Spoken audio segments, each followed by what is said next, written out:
first episode of the Warrior Shrine since the game has come out. You know, at first I felt a little bad about us not having got an episode out, like on the heels of MK11's release. It's like finally the gameplay podcast has the actual game. Let's fucking go, right? You know, it's time, but obviously we didn't do that. How long has the game been out at this point, Tim?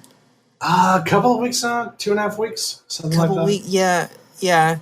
And sitting in that space a bit, playing the game over the course of the 2 weeks, 2.5 weeks, I started to feel pretty glad that we didn't jump on there immediately. It was weird because I was feeling weird too. Our culture is kind of primed to experience new media in that way. You know, like something comes out and fucking reviews are going up the day it comes out or the days before it comes out. And that's just kind of part of the process. And I don't think that works for fighting games very well. Like, no one knows what a fighting game is all about on the day it comes out. IGN definitely doesn't know what a fighting game is about on the day it comes out. And I don't either. And I'm glad that I didn't, because my opinions changed. My opinions now are way different than they were when the game came out. When like I first played you, and I played some Cyborg way back whenever that was. That was the fucking night of release. And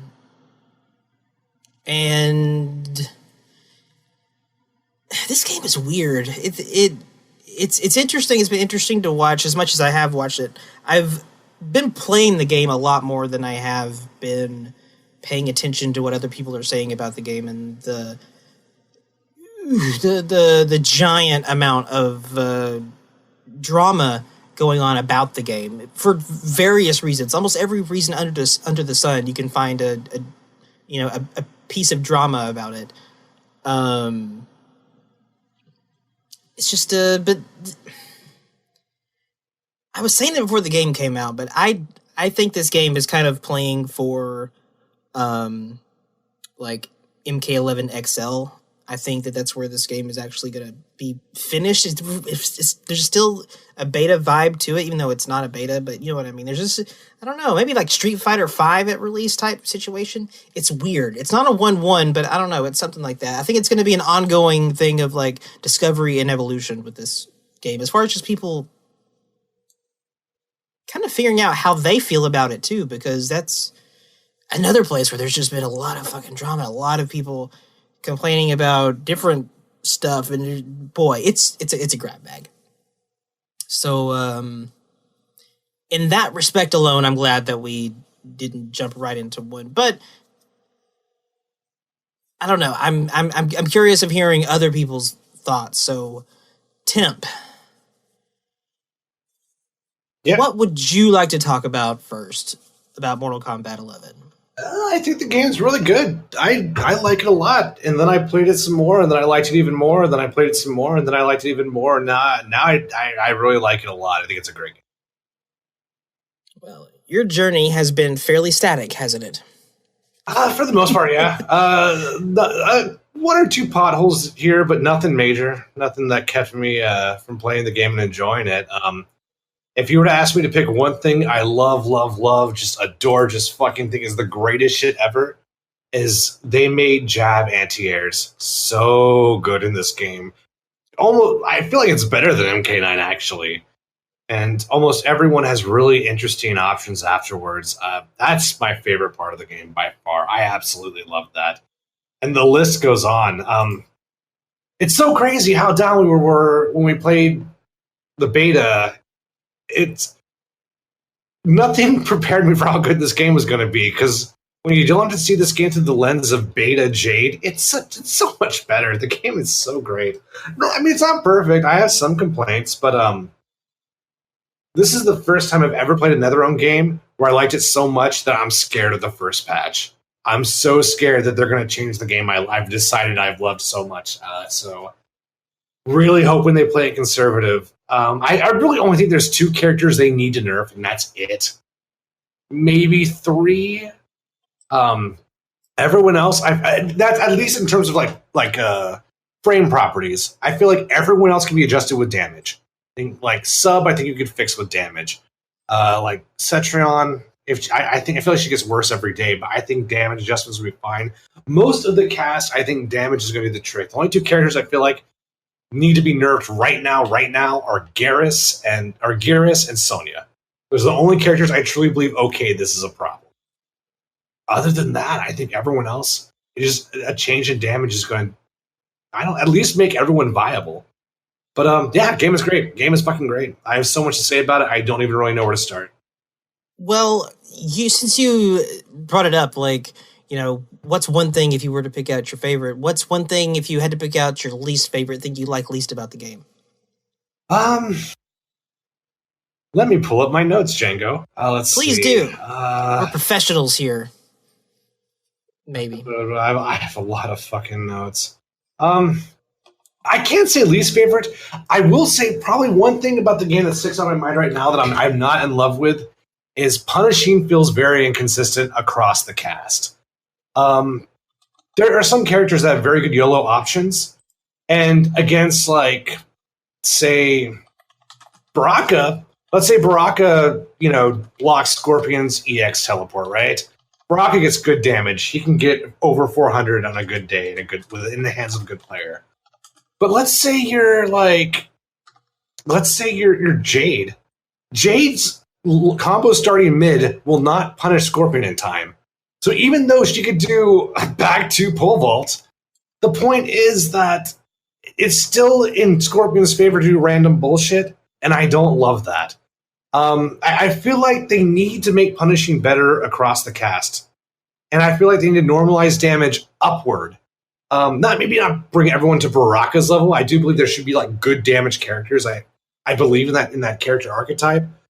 But I just feel like the risk reward is a little janky right now. That might be the one thing I don't love about this game. There's a couple of others, but that's the one thing that really comes to mind. Oh, and I don't love hitboxes on lower hitbox characters either. It's like if Sub-Zero's crouch blocking and you do a high with Johnny Cage's forward 2, which is a high, that will still hit Sub as long as he's not neutral ducking. If he's blocking, he should still get hit. That is not true of Katana. But it's not... I feel like it should be universalized right now. It looks like some highs will hit Sub's blocking hitbox. And I think, from what I still need to do some more labbing, but other highs won't. And that just makes the game really tedious and unpredictable. I wish, like, if you're blocking low and you're not a low hitbox character, your high should hit. That's I feel like they should universalize that. Because otherwise it negates the whole system. Now you've subdivided the highs, right? But that could be me being stupid. I have not tested that nearly enough, but I wish it was more consistent. That might be another thing I'm just not super crazy about right now. I mean, it definitely sounds like something that I would be annoyed about. I don't like inconsistency in my fighting games. I like for things to fucking work when they're supposed to work, because it's a fucking fighting game. It's kind of supposed to be pretty mathematical, pretty predictable to a large degree, and that's why we got those awesome situations in Mortal Kombat X with Tom Brady and the eyes closed. Look at that knee. Like, that's supposed to freeze you, and it freezes you, like whatever, what I'm fucking talking about. Things, hurt box is changing depending on which stance you're facing and shit like that. I don't like inconsistency. I could be wrong. Maybe I didn't test it right, but I feel like... No, I like it. I think you're right. I think it's bullshit. I think that's the narrative that we should go with. Yeah, that's kind of how I feel as well. But I feel differently every day, but going towards the positive when I change my disposition of this game. So I think the game is really good. I feel like there's a lot of very strong characters in this game. That's why I feel like, other than damage adjustments, if you nerf like the top 4, God, this game would be so balanced. Who are the top 4? Let me get the temporary tier list. Let's see. The temp list. I mean, this is my opinion, but personally, I think number 1 is Sonya. Number 2 is Garrus. Number 3, I have Scorpion. Number 4, I have Jax. Number 5, I have Liu Kang. Sub-Zero's number 6. That sounds pretty apt to me. That sounds accurate. Sub-Zero is really good, but I think people are overreacting. I think people are definitely overreacting about Sub, but it's okay. I get it. It's fun to overreact about Sub. Well, people are trying to play against a character in a way that doesn't make sense. I mean, it's like, but he shuts down my zoning. That I'm like, don't fucking zone. Don't zone him. Why are you zoning him? Just stop. Just play footsies. And he's like, well, he's got back 1 for a mid. And I'm like, yeah, do your fucking best mid.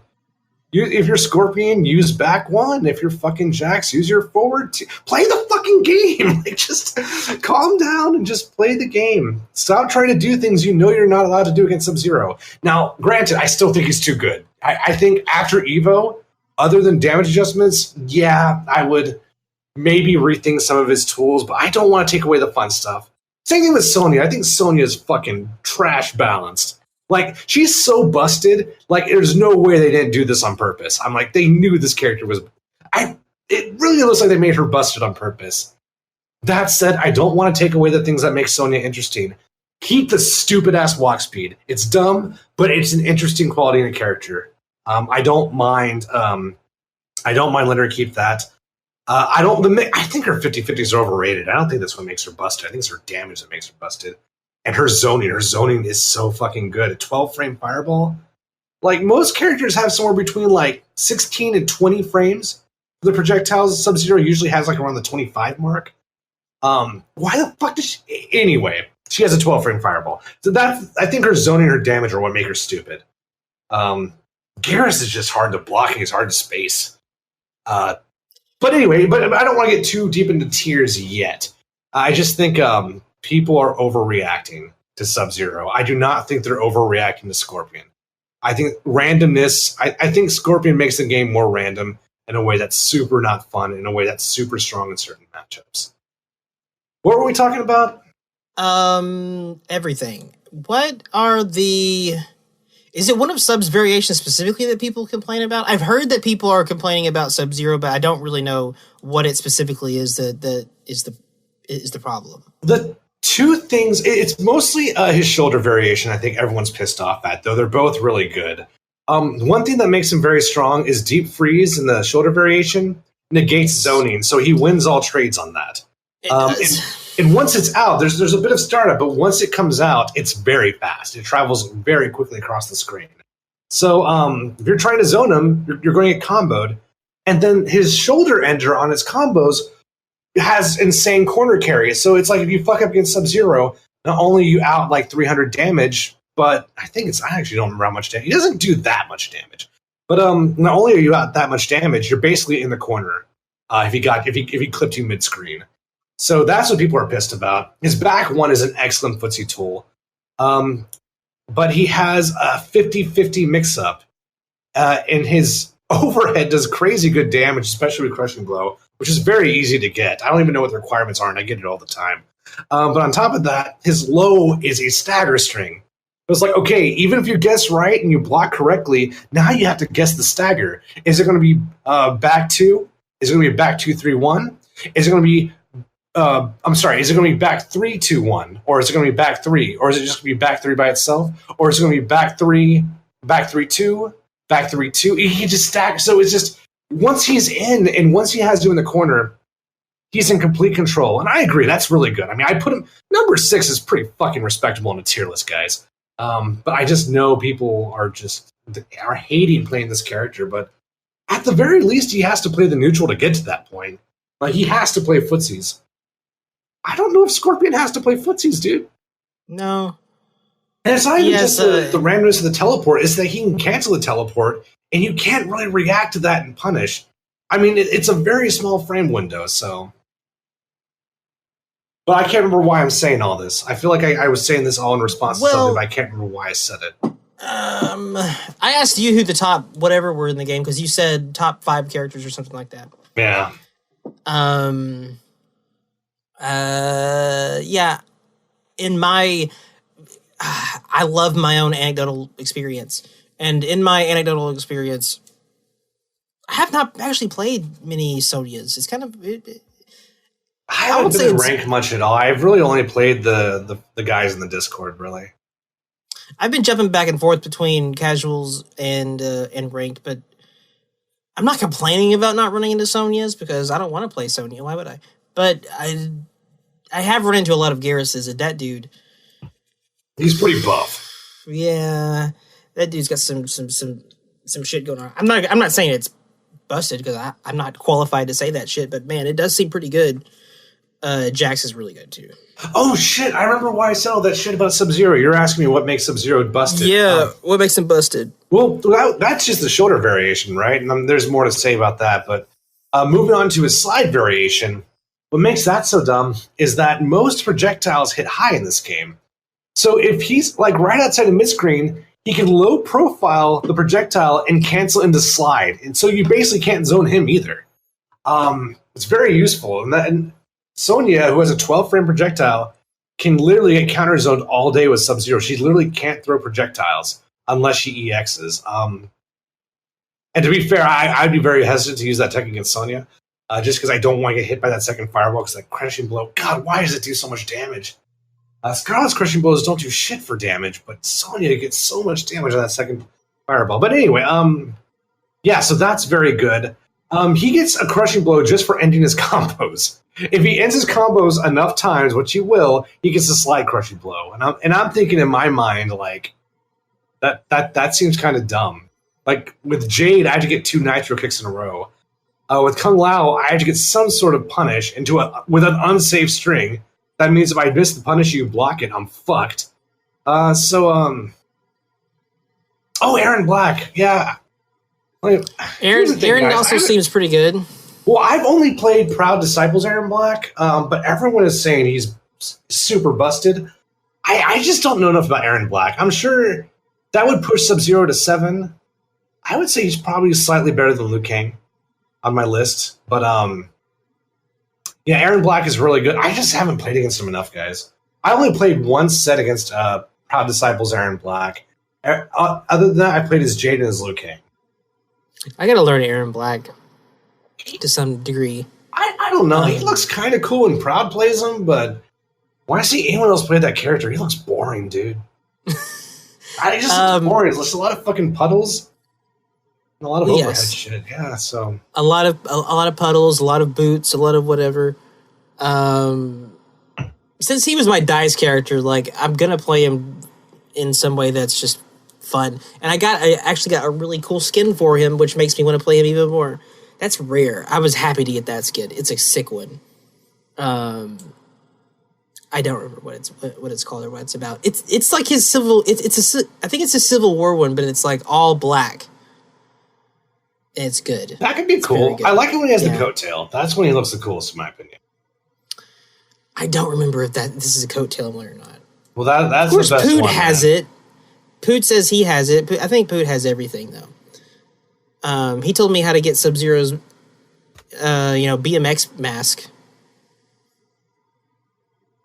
Gross. I don't know why anyone would American flag. There's a lot of American flags in this game. A lot of characters wearing American flags. Mercifully, Kung Lao has some skins that do a good job of hiding that shit and make him look okay. Yeah, I got some decent Kung Lao ones. I use the color changing tech to get the costume I actually want. But if you use his rain costume and you press start, that turns red and it kind of has more of a classic MK3 look to it. So is that consistent? Like you push start on a certain skin and it always changes to a different color? Yes. Or the same different color? Yes, that is consistent. So you that is interesting. Twice as many costumes as you think you do. That is some interesting tech. You have to test it though, because I got a blue Baraka and I thought it would turn red if I pressed start. No, it turned into his black alternate, which I'm like, why? But okay. I had some of those problems. I tried that a couple times and I was like playing fucking marijuana Sub-Zero and all this shit. Like I didn't want that. That really throws me off. I gotta like the way my character's looking, and that's a big problem in this game. God, I really, really hope they buff the skin departments, but man, there's a lot of areas that need buffing. To me, I don't really have any skins I'm not lacking in skins I really want. I'm pretty happy with most of the shitty skins I got early on in the crypt, believe it or not, except for Kano. But the one thing that really drives me nuts, the only thing about the gear system, I mean, other than all of it, I hate gear, but the only thing that still actively bothers me about the gear system is the fact that I can't unlock masklessness on my characters with masks. I can't unlock an unmasked option. That drives me nuts, dude. Drives me fucking insane. What do you mean you can't unlock it? That means if you want no mask on Sub-Zero, you have to put a mask on them. You don't have a choice. That shouldn't even be an unlock, in my opinion, but you have to wear a mask until you unlock the no mask variation custom piece. Okay, yeah, I see what you're saying. And that's stupid. I think that's really fucking stupid. I got the no stupid belt decor option for him the other day. That was sick. I fucking like Sub-Zero a whole lot more now. No, you're right. It is weird that, like, some of the hardest gear to get is no gear. Yeah, it's frustrating. It's funny. It's funny if you say it out loud and you think about it, but in practice, it's not funny. It's fucking annoying. I feel like I had better gear before the game came out. I feel like before I owned this game, my gear was better in the beta. Yeah. But, I don't know, man. Like, fucking... You were asking me earlier, what's my least favorite thing about this game? And my mind was all over the place because I was reading all these fucking notes I took. But I said hitboxes, and that is still a problem. But if there's one thing that I think is just weighing me down and I think really kind of puts a bad taste in my mouth with the game, it's the unplayable robots. The Cyrax and Sector not being playable or not having an announcement that they'll ultimately be playable. That's painful. That is literally painful to me. I really, really miss Cyrax. I didn't miss Sector too much, but now that it looks like Knuckles, I do miss him. I want to play as that costume. I do too. So yeah, that's probably by far the biggest pain point for this game right now is no cyborgs, man. It's so weird because it feels like we got kind of spoiled to a large degree on NRS games prior, and now we have a lot of problems with lack of communication on NRS's part. So, it's fucking like we're playing another fighting game from another studio.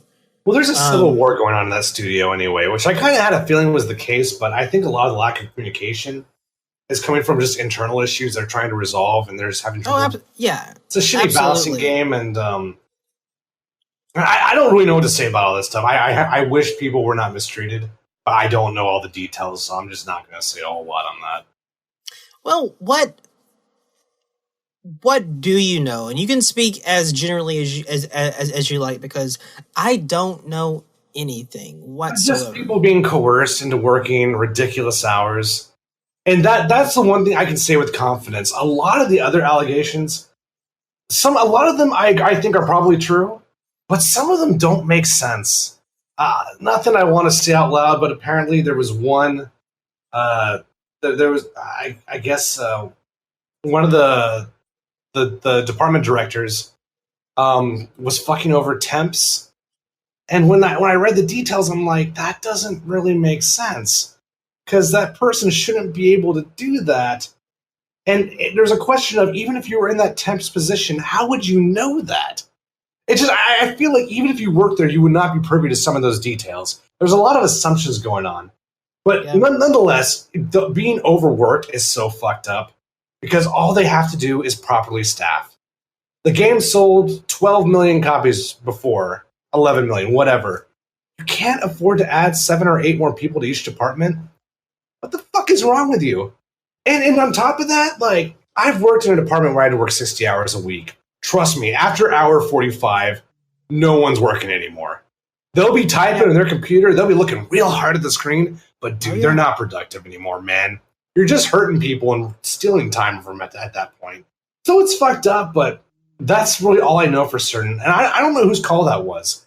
I don't know if Ed Boon had anything to do with this. This could be, I mean, I feel like it's complicated. I think his relationship to all this is not as simple as everyone thinks it is, but obviously, who do we always blame? Warner Brothers. And I still blame them for everything. So if like obviously I don't have a fucking clue what's going on over there right now. Um, I do know that Ed, okay. In my experiences, Ed was concerned about what other people were getting paid in a good way. He was concerned that they were not getting paid enough in some other ways. And this is that's a completely different situation than what's going on right now. Wholly other thing, but I guess the takeaway doesn't smack of like Ed,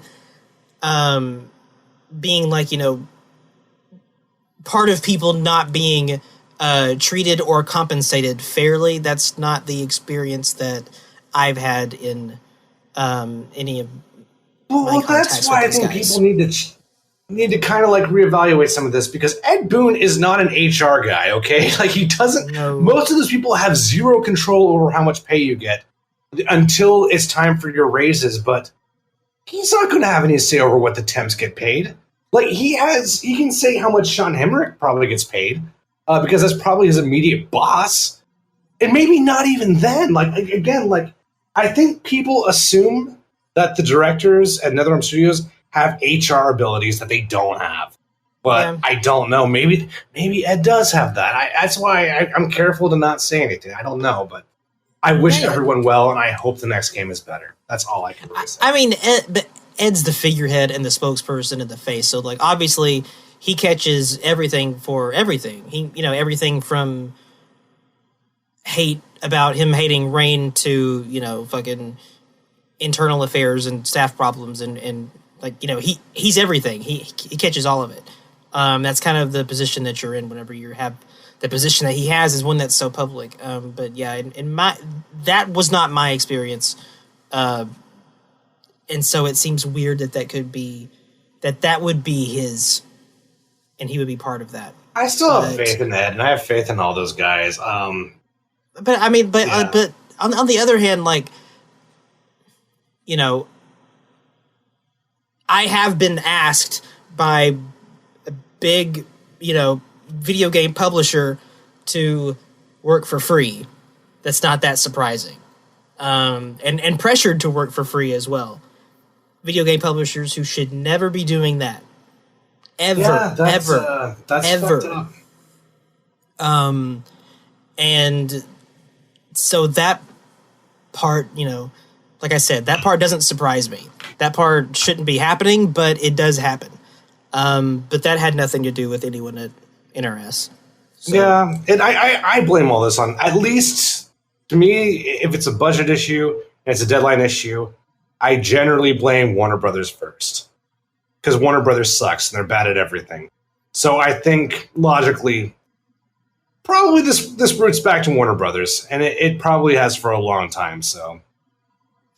Yeah, fuck those guys. That's all I can say. It's a bummer. And you hate whenever shit like this starts like coming and get mixed into anything. You don't want it mixed into any sort of your entertainment shit. It's the same thing whenever the drama comes up about like DC movies. It's the same deal. Like, it's still like, man, I just want to be happy about Batman punching people in the face in a cool movie, but because of,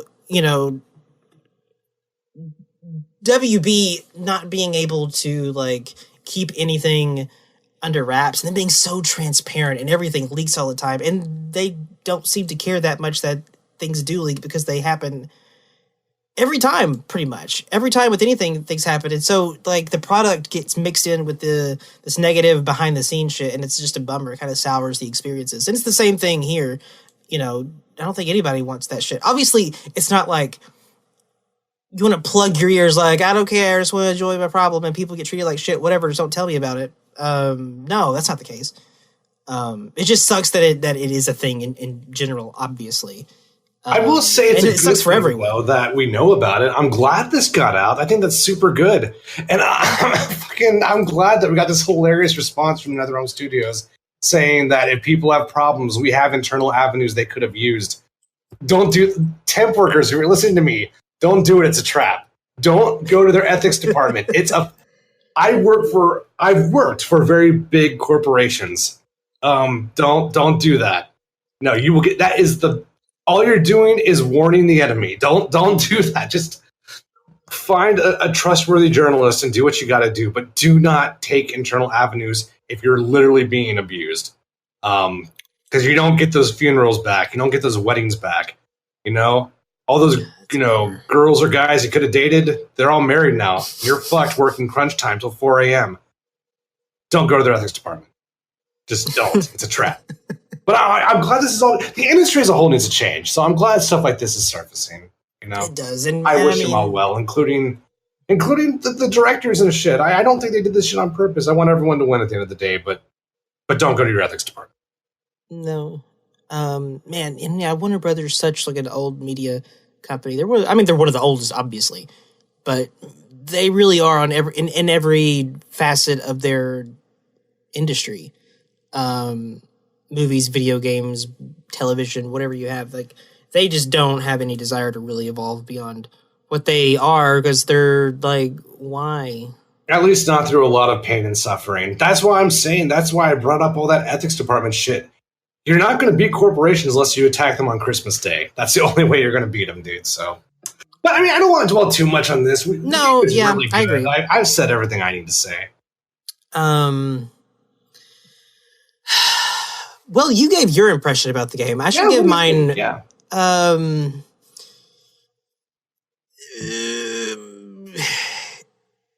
There was the steep learning curve, a big one for me with this game, and it's not just because of this game's fault. It's because of fucking everything else in life going on right now. But I did definitely feel, and I still feel like I'm coming into this game late.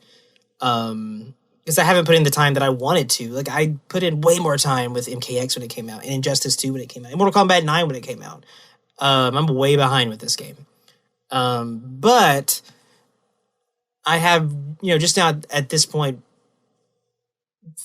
started to feel like I kind of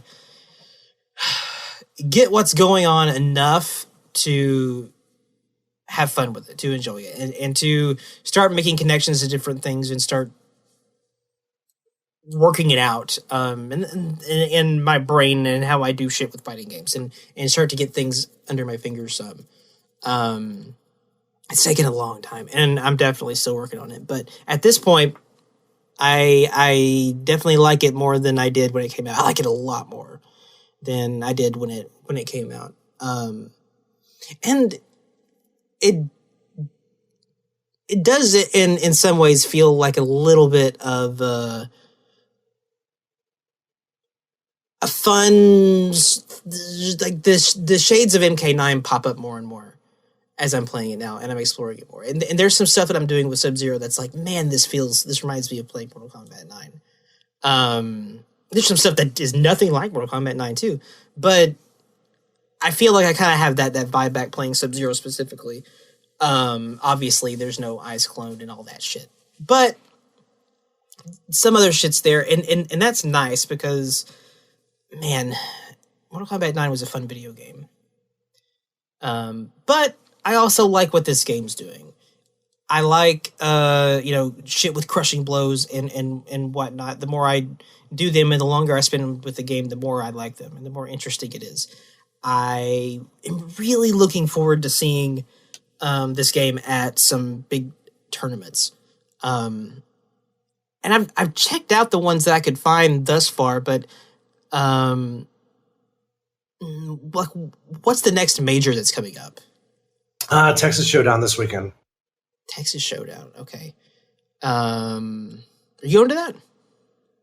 I was, man. I had I actually Praetor bought the hotel rooms and everything. But I had to cancel because they did this to me last time I went to Texas Showdown. Last time I went to Texas Showdown, they put it on Easter Sunday, and I'm Catholic. So not only is that an important holiday to me, but it's a difficult holiday because I'm fasting. I'm literally not eating food. So that's tough to do pulls when you don't eat. Now, granted, I play on hard mode when it comes to Catholicism. People don't necessarily have to do that to the extent I do, but I don't fuck around when it comes to that shit. And this year, it's on Mother's Day weekend. My mom's getting old. She has some health issues. Yeah. I don't know how many Mother's Days, are in the future, so I don't want to miss that, So I had to make a judgment call, and I wasn't happy about it. Texas Showdown, if you can hear me, fuck you. Stop doing this shit. I wanted to go to your tournaments. Do you plan on fucking Mother's Day weekend? Like, I won't get too personal here, but we don't all have great family situations, right? So, we've all lost some people sometimes. Sometimes people need help, and you can't skip this shit, So I really wish they wouldn't do that. So fuck you. I feel like that should. Well, no, I feel like that should be like a little bit of common sense, not to schedule it the same fucking weekend as Mother's Day. It's it's not gonna help shit really. Well, they just made an asshole out of the Texas FGC. They made fucking high-level FGC players in Texas choose between their mothers and their fighting game hobby, and I don't think you should ever do that. Like, all these fucking nerds need their mom. Like, come on, man. Don't make them choosing shit. Like I said, that's just not a decision that's going to lead to anything beneficial as far as your tournament goes, and turnout and morale and experience and feedback and all that shit afterwards. Like, there's only cons, no pros there. They should.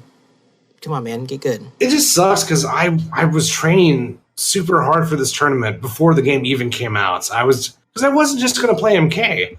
I was training in Soul Calibur. I was training in Tekken.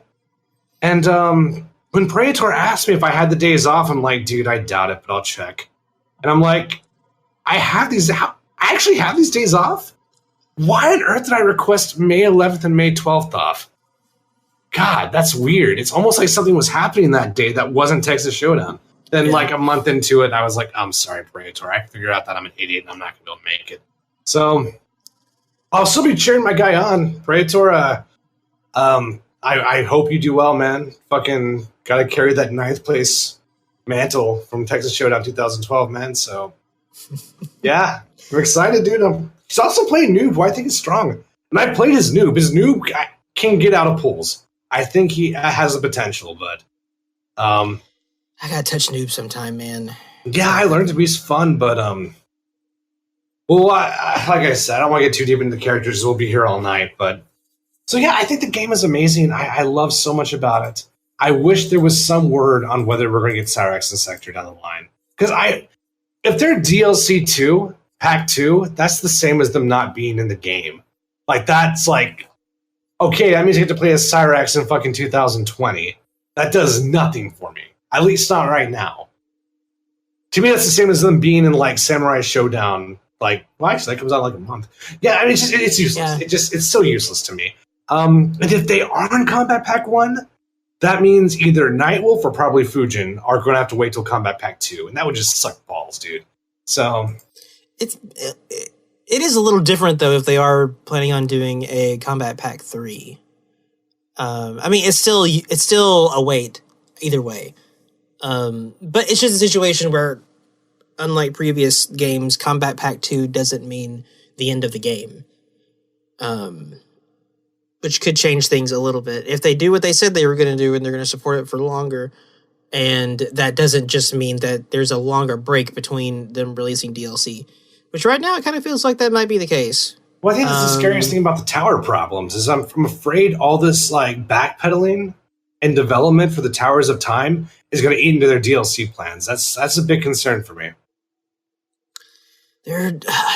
You can really just tell, you can smell it that they're still working on this shit, and this shit didn't come out as tuned and tight as they wanted it to, due to whatever reasons that's going on over there.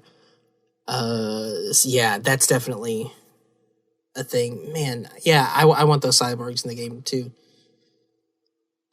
And just any news on DLC, which I don't think there has been at all. God, how many people bought this fucking combat pack and we don't even know what's in it other than Terry Tagawa? Like, that's all we know. That's all we got.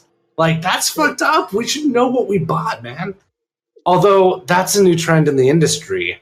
Like, Soul Calibur came out, 7 months ago? And we still don't know who the third DLC character is for the pack I bought in October. That's fucking stupid. Street Fighter 5. I'm not even going to get into that shit. Yeah, don't do that. Yeah. Ooh. So But I would really, really like to know who else is in the pack so I can know what I'm excited for. Yeah. Yeah, me too. Because man, I'm fucking tired of hearing about that stupid leak. Yeah, it could easily be legit, and it seems like it probably is. But I'm so fucking sick of talking about rumors and probablys and leaks and data mining and whatever. Like, I just want to hear this shit from fucking them and stop guessing. It's the same shit like fucking with the variations, whether or not that was going to be competitive or custom. Like, I'm just tired of it. I'm tired of that shit. I don't want it. I don't want to, and I don't even really want to talk about it or think about it. It's like, no, listen, it's not a thing until the NRS talks about it, and when they talk about it, then it's a thing that we can talk about. Obviously, that's not the case, because shit comes up and everybody gets hype, and I get it, and especially because there's nothing else coming as far as DLC goes. That's kind of all people have. But man, it's really, really, really not hype. Not hype at all. Well, I mean, in Mortal Kombat X, they revealed the first Kombat Pack roster in March. And in Injustice 2, I believe they revealed it in early first week May. So this is the longest we've gone without knowing who the fucking characters are. So just, yeah, let me know what I bought, please. At least give me a release date on Shang Tsung, so I know I'm not playing him in like the Cassandra pack for Soul Calibur. Like, holy shit, what is with DLC in the industry right now? Fighting games cannot get their DLC shit. Oh, down 4. That's a good point. Yeah, they're probably going to reveal it at Combo Breaker, dude. Yeah, man. They're probably going to announce Mortal Kombat 11 at Combo Breaker, too. That's something, I mean, honestly, if we only have to wait till May 29th or May 26th. No. That's not that long. But... also, that's going to be the headline game. That's the number 1 entered game at Combo Breaker right now. It beats Street Fighter 5 and Tekken. Well, that's not terribly surprising, is it? No, it's fucking Combo Breaker. Also, like, even though I'm not the biggest fan of MKX, that grand finals between Dizzy and Justin Wong, Justin Wong was so good, man. Where was that? I didn't see that. Oh, that was Combo Breaker 2015. Oh, wait, okay, yeah, you're right. No, okay. Sorry. Listen, that was a while ago. Yeah, man, no, it's been about 4 years now, dude. I had to switch out hard drives to find that data. What does that say? Sonic Fox versus Dizzy, not Justin Wong. Yeah, well... Dizzy and his Raiden, right? I'm talking about? The reason why I thought it was Justin Wong, the reason I thought it was Justin Wong is because Justin Wong played Raiden. Combo Breaker. It was Dizzy's Raiden. He was doing the fucking pizza chop all day long or whatever. Okay. Chopping everybody's heads off with that shit. Yeah, then it was Sonic Fox then, yeah. I don't know. I know Justin Wong did play Raiden early on in the game with reasonable success, but regardless, though, that's fucking sick. I hope we get that again. That would be really cool. When is Combo Breaker? I believe it's the 26th. Okay. Though, correct me if I'm wrong, chat. Correct him if he's wrong, chat. 26th, yes. D4 is just in. Operators agree. Okay. What else is on your list, Temp? What else do you want to tackle? What's calling to you about really Mortal Kombat 11? Man. I guess I could talk about Kung Lao since he's my main. Is he still your main? By default. I don't love him, but he's a bitch. I think he's really cool. I think he's a fun character. But if Cyrax, Nightwolf, or Sindel, or even Fujin show up anytime in the future, I am dropping him so fucking quickly. But right now, I think he's a lot of fun. And he's my favorite character on the roster right now. Fucking Fujin. Like, I hate this. Yeah, I hate talking about DLC just in general because of shit just like this. I hate this. I hate this so much. I've had my ass kicked so much over the years about Fujin, and I just don't want to. But now it's a situation where like everybody's like, "What? You don't believe the rumor? There's fucking Fujin." It's like, listen, I'm just now wising up to not believe rumors about Fujin. Don't fucking try to give me shit for being skeptical. God damn it. God, fucking all these stupid whatever 19ers trying to tell me that I'm weird for not buying the stupid Switch data leak rumor. Man, fuck the Switch. No one cares about the Switch. They probably put all kinds of random shit in that thing. It wasn't even fucking NRS.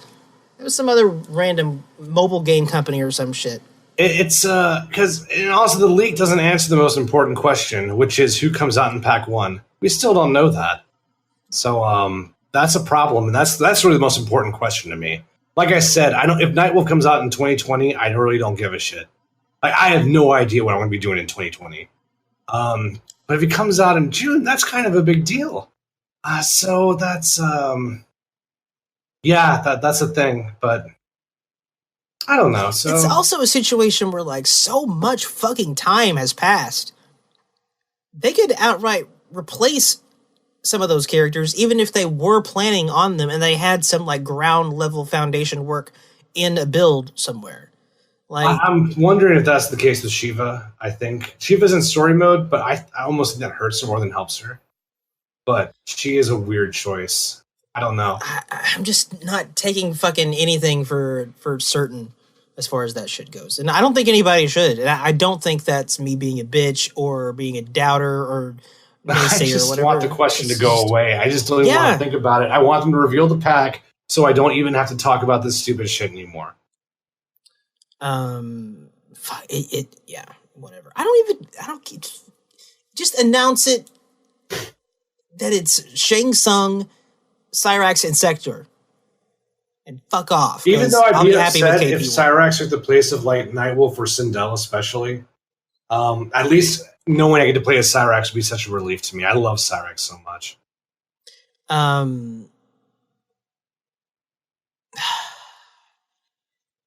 Yeah, I just don't want to fucking guess anymore. How do you feel about Sub-Zero right now? Like, you enjoy him? How does he compare to previous Sub-Zeros you played? He's not as easy on the eyes as some Sub-Zeros I played. Fair. And that's an important thing. It's a big deal. I need Sub-Zeros that I can really enjoy. And you know what? I don't fucking care what anyone says. Visually, I liked Injustice 2 Sub-Zero way better. I can make some sick Sub-Zeros in Injustice 2. Not default Jim Lee Sub-Zero, fuck that. But some of the other ones were fucking tight. And there's not a skin in this game right now that I'm like, boom, that's sick, give me it. Yeah, I feel like every costume has that problem where there's so many almost cool looking costumes, but there's one thing that fucks it all up. There's some sick aspects. Like, yeah, he's got some sick masks, and Scorpion has some sick ass masks, and Shao Kahn has some sick shit. Noob has some sick shit. Aaron Black has some sick shit. But yes, there's something else that's like kind of cancels it out almost. Like it's come on, man. I mean, when it comes to the next game, we just need to all hold hands and fucking agree we don't fucking want gear anymore. Because that was a big problem with this game. Once they announced gear was in, I was like, fucking no, don't do gear anymore. And then I had all these people saying, well, Tim, give him a chance. Hey, give him a chance. The gear might be good, dude. I'm like, we already went through this, but fine. Big surprise. Most of the gear is shit. You can't control what your character looks like because of the fucking Towers of Time system. We just need to all put our powers together, make all our rings touch, and decide we don't want gear anymore. We need to communicate that. It's done. I'm not bitching about it anymore. I don't know if that's how I feel. That's what's really troubling about this, but that's also what's ultimately the most annoying thing, because it's that conflicting feeling, because there's some stuff that I really dig about it, and there's some stuff that's really fucked up about it, and so it makes it really hard to make a decision. For like me personally, which one I would prefer. I don't know. I mean, it's my perspective on that is how many flies does it take to ruin a giant bowl of soup, right? Like, how small does the fly have to be before you don't give a shit anymore? And that's how I feel about gear. The point is, like, I don't want a costume that looks mostly good. Like, we didn't have this problem before, right? So, well, I just you know. How many chances are we going to give them? Mine is 0. I wasn't okay with it in the fucking first Injustice. I didn't like it when they announced it then. I'm like, why does the Flash have devil horns? Which, yeah, it just, I don't know. But like I said, I don't want to dwell on it too much because it's done. No, and I know I worked hard. I just wish there were better skins. Like, for me, gear isn't actually the problem. There's some gear that I feel like is pretty easy to find something good with the actual gear. The skin shit is a different story. The skin shit bugs me a lot. Yeah, I just wish there were fucking better options there. But I mean, it also depends on the character too. You're playing Sub-Zero where a mask makes a world of difference. Like, fucking, does anyone give a shit about which Pez dispenser you use with Scarlet? Does anyone care? Is anyone going to see that shit in game? What about fucking Kung Lao's gauntlets? How many different variations of silver can you have on his fucking forearms? It's just so, who gives a shit? I agree. Like, you're playing Sub-Zero, so I think you experience it on a deeper level. But I don't know, man. Like, again, I think we need to just put our powers together and tell NetherRealm we don't want gear. Give us good-looking costumes. Because gear is a great way to never see classic costumes ever again. Count the amount of fucking classic costumes in this game. That's why I don't like gear. They said shit like that would allude to it still being on the way, but who knows what that fucking The fucking reveal trailer Scorpion's not in the game. What the fuck? Like, it's so shitty. It's so bad. That UMK3 Scorpion is fucking awful. It's the one from MKX where he has fucking saggy tits. But it's better than nothing. It is, because right now we got nothing. They didn't just bring over the shit from Injustice 2, though. Just the vest. Don't bring over the under shit. Just put the vest on top of some shit that's in this game, and you've got it. Fucking Mortal Kombat 1 thing. The UMK3 thing was in Injustice 2. All that shit looks really dope in Injustice 2. Put that underneath, or put that on top of like a normal, whatever, Under Armour, whatever you want to call it, shit.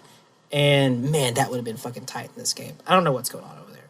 It's really fucking weird and dumb. Well, the thing is, the game is so good that I don't even really want to dwell on it too much. I've always hated gear. No one's really going to change their mind on that. But I think that's part of the thing that bugs me about it, though, because, yeah, the game is fun. And I want to play it, and I want to keep playing it. And it's like a fucking, rock in your shoe or whatever when you're trying to play the game. And it's like, man, I got to look at this motherfucker. He looks fucking shit. Like, I want to get more hype about and excited to fucking see my characters, feel my character, and play more and go fucking, beat stoners or whatever and shit online. But it's like, man, I look like a fucking tard. And like, this game has oddly enough become like the game for troll characters, like troll variations and shit. Like, my favorite one is my Sector Rector variation, where it's my Red Sub-Zero, and he looks fine. He looks kind of fine. He looks, but whatever. Like, it's still like a joke pun variation type shit, because that's kind of the best thing you're gonna get out of it. I look like a tard. Yeah, dude. Come on. Look at that sub right there and tell me, boy. Come on. Although my Sector Rector variation is pretty sick. I think I got a message from somebody about that thing. They were bummed out when they saw it because they were a big Sector fan. It's like, dude, I didn't write it. He killed Sector. That's not your fault, yeah. It's not my fault. Yeah. That's just in the lore. I do like some of his masks, though. I like some of the shit that, like, you can get the shit that glows and it's got some tight shit going on. Like, it... Again, that's what it comes back to. There's some shit that I really like, and there's some shit that's fucking awful, and that creates a conflict and an inner struggle in my soul. And that's the worst. If it was all good or all bad, it would be a different story. That's how I feel about cosmetics in this game right now. And obviously, shit's hard to get. But I think everyone online and their mom has detailed that, so we don't need to. I was spared mostly. I mean, I've explored the crypt casually, but I haven't really been doing the grind. And I still got a lot of costumes I want. I think Kano is a big pain point for me. I would really like to get a Kano costume that doesn't look like either shitty MKX costume or doesn't look like Johnny Sins. I'd like something in the middle that looks decent, and I can't get that. And that's so frustrating to me. Yeah, Dr. Phil Kano. Thank you, Poot. That's a good way to put it. So yeah, I don't know, dude. Great game. I love it so much. Thank God Kung Lao isn't shitty. After playing Beta Jade, I needed a character who had good mid-range, that wasn't super linear, who had really good pressure, good buttons, not great, but above average mid-range damage. It's funny because Jade actually has really good mid-range damage now, but it's only after a 27-frame overhead.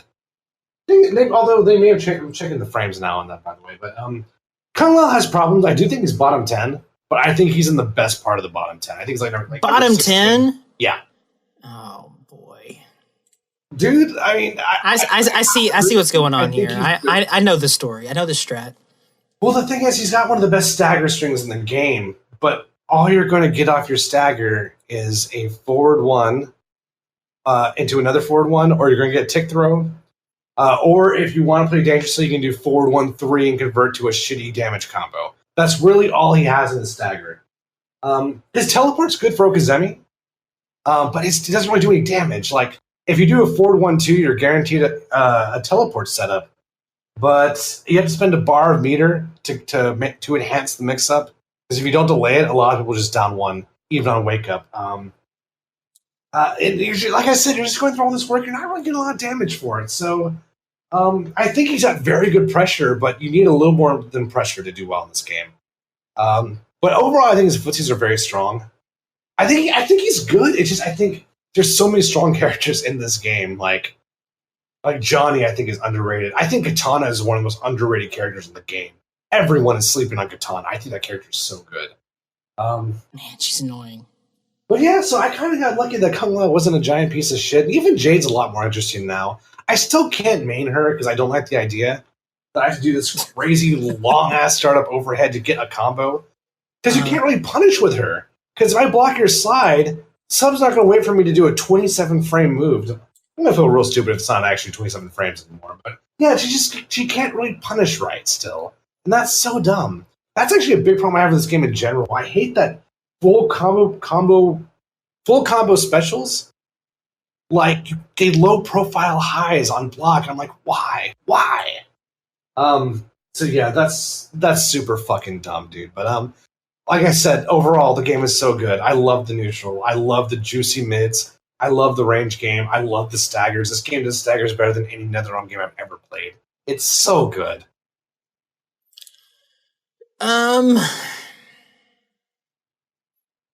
Another thing that I had on my list was to bring up the wake up game in this game. Okay. How do you feel about the wake up game in this game in comparison to it's 28 startup. I just checked. NRS games. It's a pretty big departure. It's a new shit. Well, it's new if you haven't played Tekken, but it's very similar to Tekken's wake up system. I like it a lot, dude. I think it's really good. Because it's still very read heavy. If the safest option is up 3, if you know the opponent's going to do up 3, you can walk back and try to whiff punish, or you can time in your jump in for a full combo punish. And that's really the only time up 2 is useful. If you think they're going to try to jump your up 3 wake up, you can do the up 2 and get a full combo. And then on top of that, roll is a little dumb in my opinion. I think roll is a little too good. Better than it should be. I hate that I just get a knockdown in the corner and you can just roll out. And the only way I can prevent that is to read a throw setup. That's kind of fucking stupid. But everything else I love. I think everything else makes a lot of sense.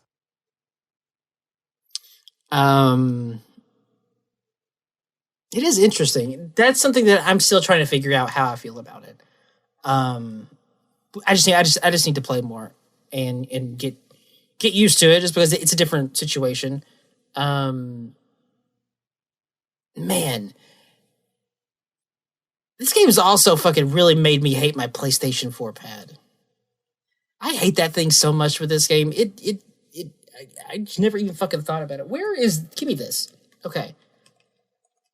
Motherfucker, dude, does the PS4 D-pad suck ass. I'm not telling anybody anything they don't already know. But god damn it, like I was so salty playing this game, and I'm like, I can't fucking slide. I can't do a spear. I can't fucking do anything. I was like, maybe I just like, I suck. What's happened? What's going on? Like, no, it's not just you. Yeah. No, I plugged in my fight pad too, my old Mad Catz fight pad. Busted those shits back out, and I still was like, I'm still sucking really bad. I don't know what it is. And so I was like, you know what? Fuck it. I'll plug in my Xbox pad. Boom. Everything was different. It was fine. Everything was fucking fine. Xbox One pad, man, is kind of my thing. Mostly because the D-pad, it's got sensors in it, or what feel like sensors in the D-pad, so you can actually feel when you press one of the directions on the pad. It's not like one of those raised wobble stick things that most are, like the PS4 pad is, even though it's kind of below the surface thing. The Mad Catz pad still, fight pad still were too. Whereas the Xbox One feels like 4 distinct buttons and you can feel them. It gives you that feedback when you press it down, which is something that I really liked about, my old PDP fight pads and stuff like that. You could feel the sensors that are also in sticks and shit too, whenever that shit clicks and, it gives you that nice feedback. Xbox One D-pad for me has that, and man, is it fucking a game changer. So PS4, fuck your pads forever and please die. Yeah, when I do training mode, because a lot of times I play competitively on stick, but sometimes I'm lazy and I don't want to plug in my stick, so I'll try to test out setups on pad. And you're right, for some reason, back forward is just a giant pain in the ass on pad in this game. I didn't have that problem in MKX or MK9, so I don't know what's up.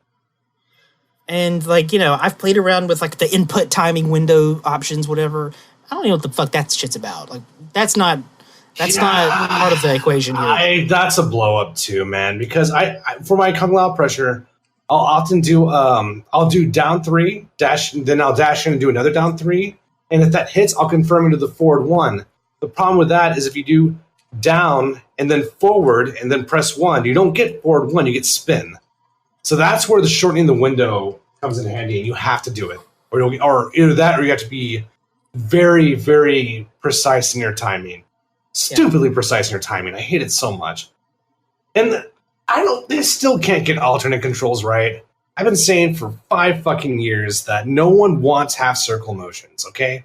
They go to fucking all controls so they can reduce their input, their input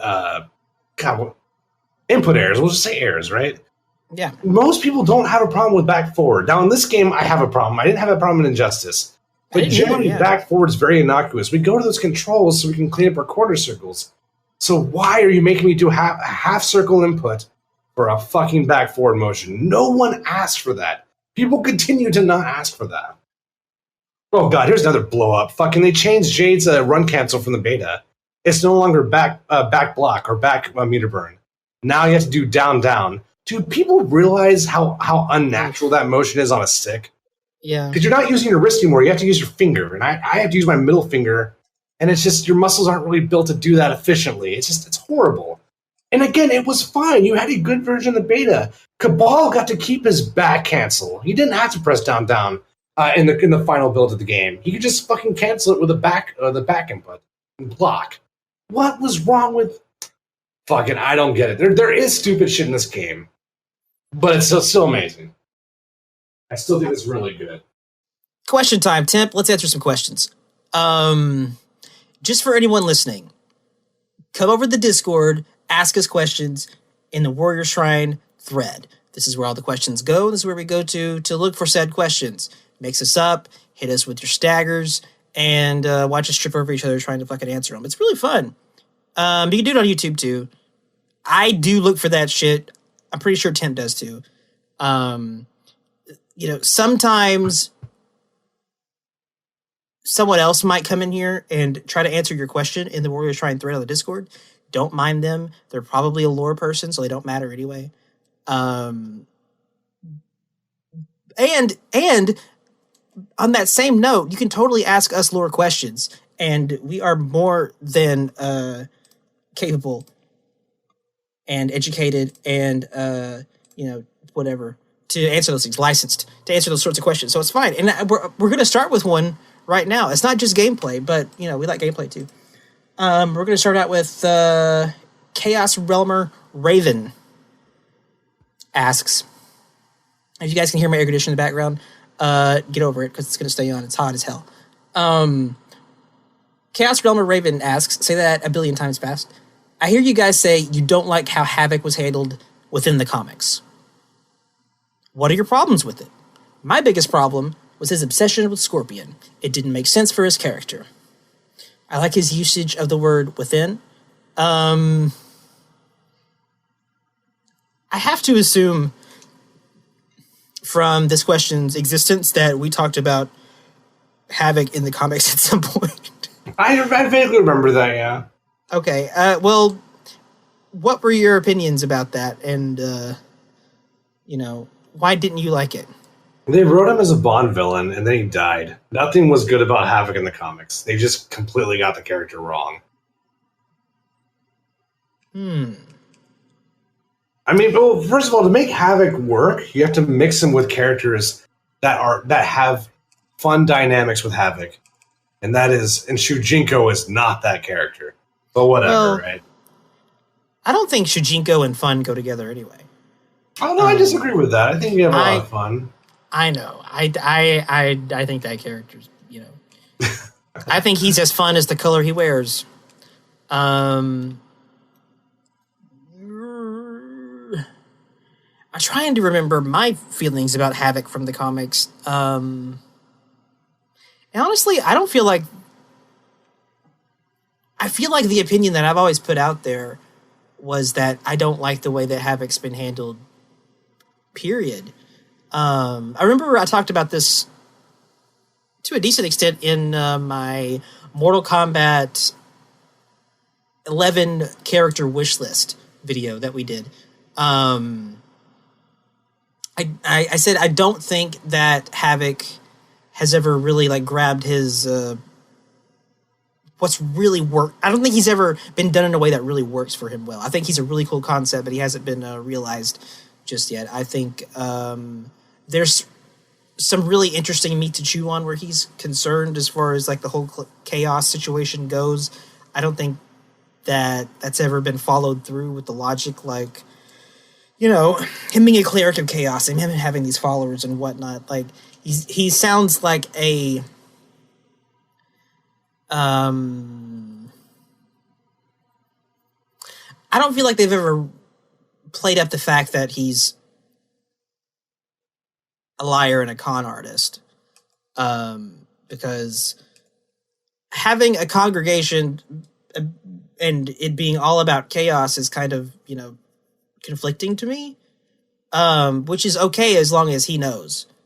And I said it in that thing too.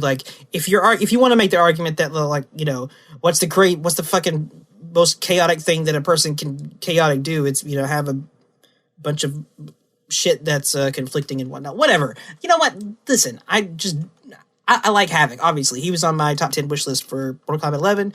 We saw how that worked out. But no, I think that he could be a lot more interesting if he was utilized better.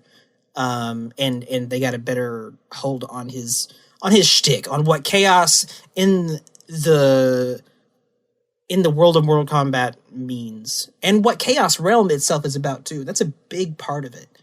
An exploration of how day-to-day life and culture and society works in Chaos Realm, and that's important too with a character like him, and especially because there's not much else we have to go on where Chaos Realm is concerned. That's my opinions about Havoc. I like it. Well, covers it, yeah. I would like to see him come back and then to try again, especially nowadays, especially with a non-3D era person directing his whatever. I know a lot of people would disagree with that, but I don't care. Thank you for your question, Chaos Realm or Raven. Havoc's tight. Up next is Liam6783, and he's tagging up on something that we answered before. He says, "Hey guys, just wanted to say thanks for answering my question about how to play MK11 if you can't do long combos. I brought up my dyslexia in gaming discussions elsewhere before, and it's gotten pretty toxic. Sincere thanks for being so understanding and respectful about it. Really appreciate it. Definitely going to try and learn Noob. He was my MK9 main back in the day. Gonna give Shao Kahn a try too, since he's my favorite character. Man, both of those characters definitely look sick in this game. But I have not dove into either of them as far as gameplay goes. But you answered the question about his dyslexia issue and how that relates to playing fighting games. So thank you, Temp. Yeah, and honestly, keep us updated, dude. Let us know how that's going. Because I think there's a lot of characters who I think would fit well with you. If that's kind of like a point of challenge, I would say, that if you, based off what I read from your previous question, it really looks like you got the hardest part down. It's just a matter of just kind of practicing on both sides of the screen, left side and right side. And I think, yeah, there's a lot of characters that have very reasonable combos. I think, like, stay away from, like, Johnny, because his optimal combos, like, trying to do back three after, like, an EX nut punch, those back three conversions are a pain in the ass for anyone, even if you don't have dyslexia. But there's a lot of characters in this game that I think can really, I don't know, that you'll click with. Like, I think Scorpion combos, as long as you're not trying to do the manual hits in between the cancels and shit, I think he's got some good fun combos you can learn. Just a matter of time, really. Although I can see why dyslexia would affect you more with some characters than others, especially if a character like Scorpion who switches sides in the middle of his combo. Yeah, but definitely, that's what we're here for. We're glad to help, and I'm surprised anyone got toxic because you brought that up. It seems so strange to me. I don't know why someone would be defensive about that, but yeah, that would be if someone gives you shit, bring it here instead. We will almost never get toxic on you. And if we do, we'll edit it out. But we'll almost never get toxic on you. Inside jokes. Yeah, if we do, we'll edit it out. That's how it goes around here. So you'll never know. But absolutely, thank you. And that definitely seems like an issue that is one that should be talked about more with fighting games, I think.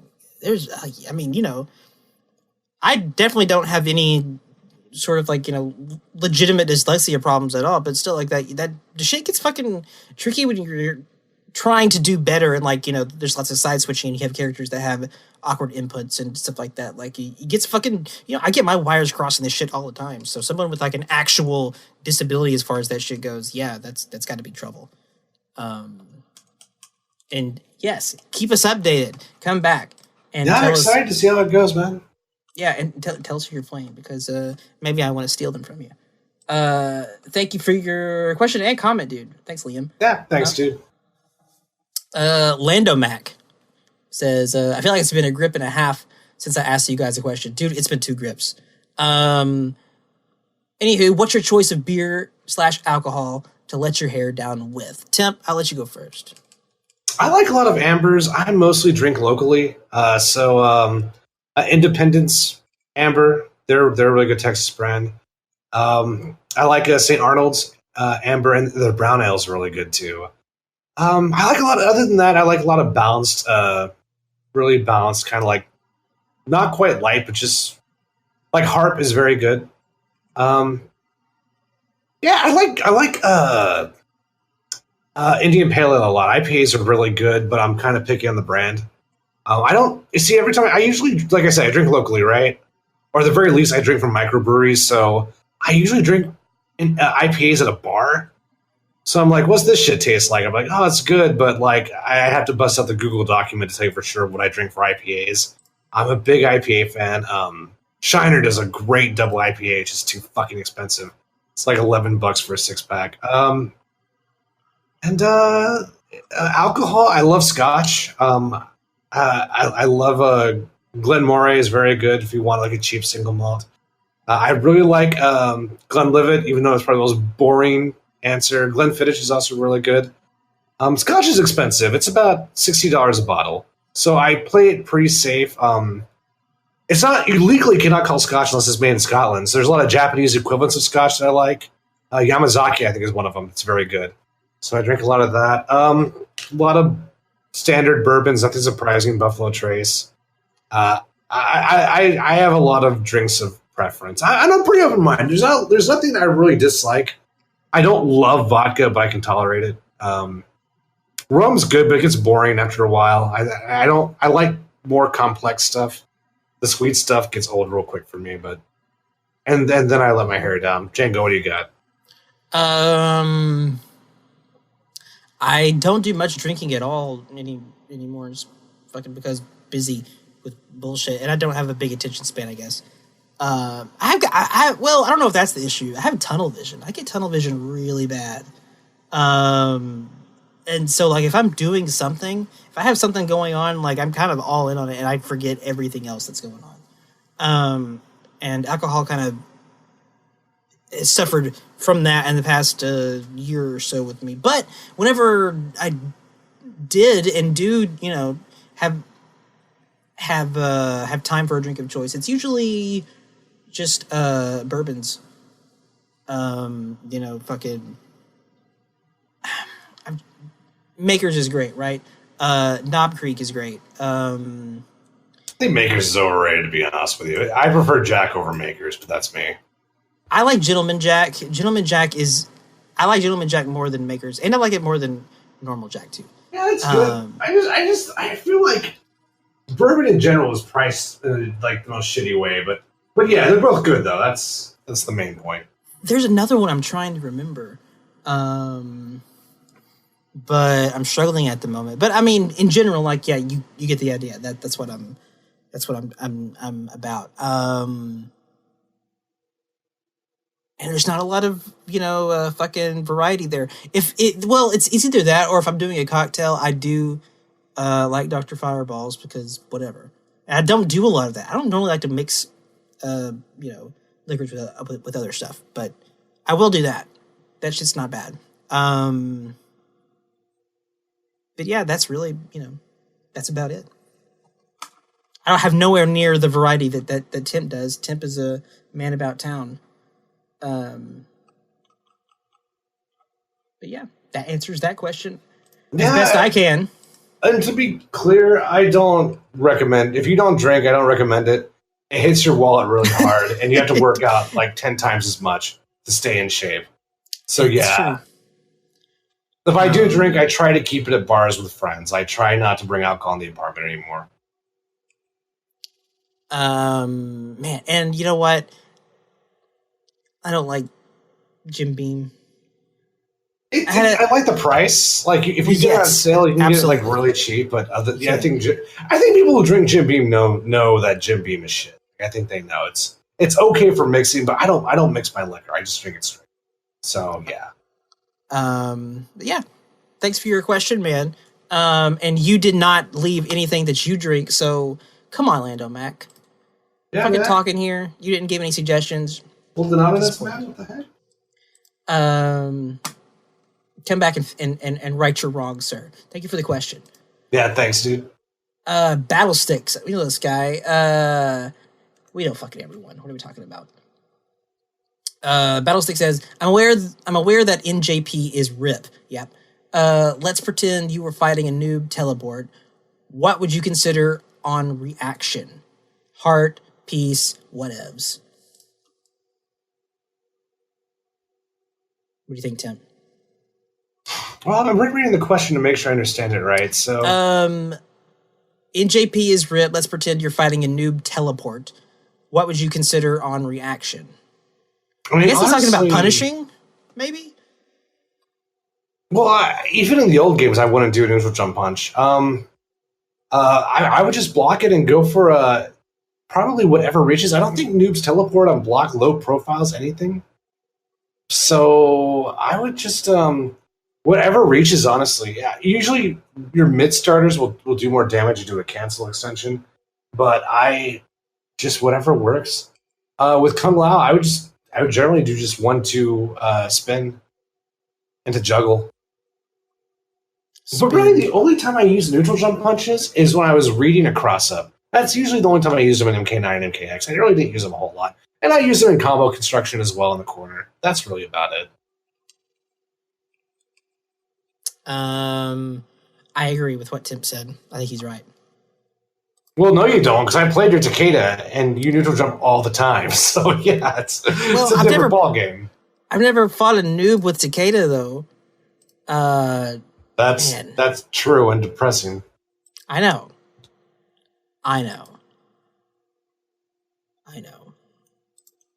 God, I fucking. Why'd you have to bring Takeda up, dude?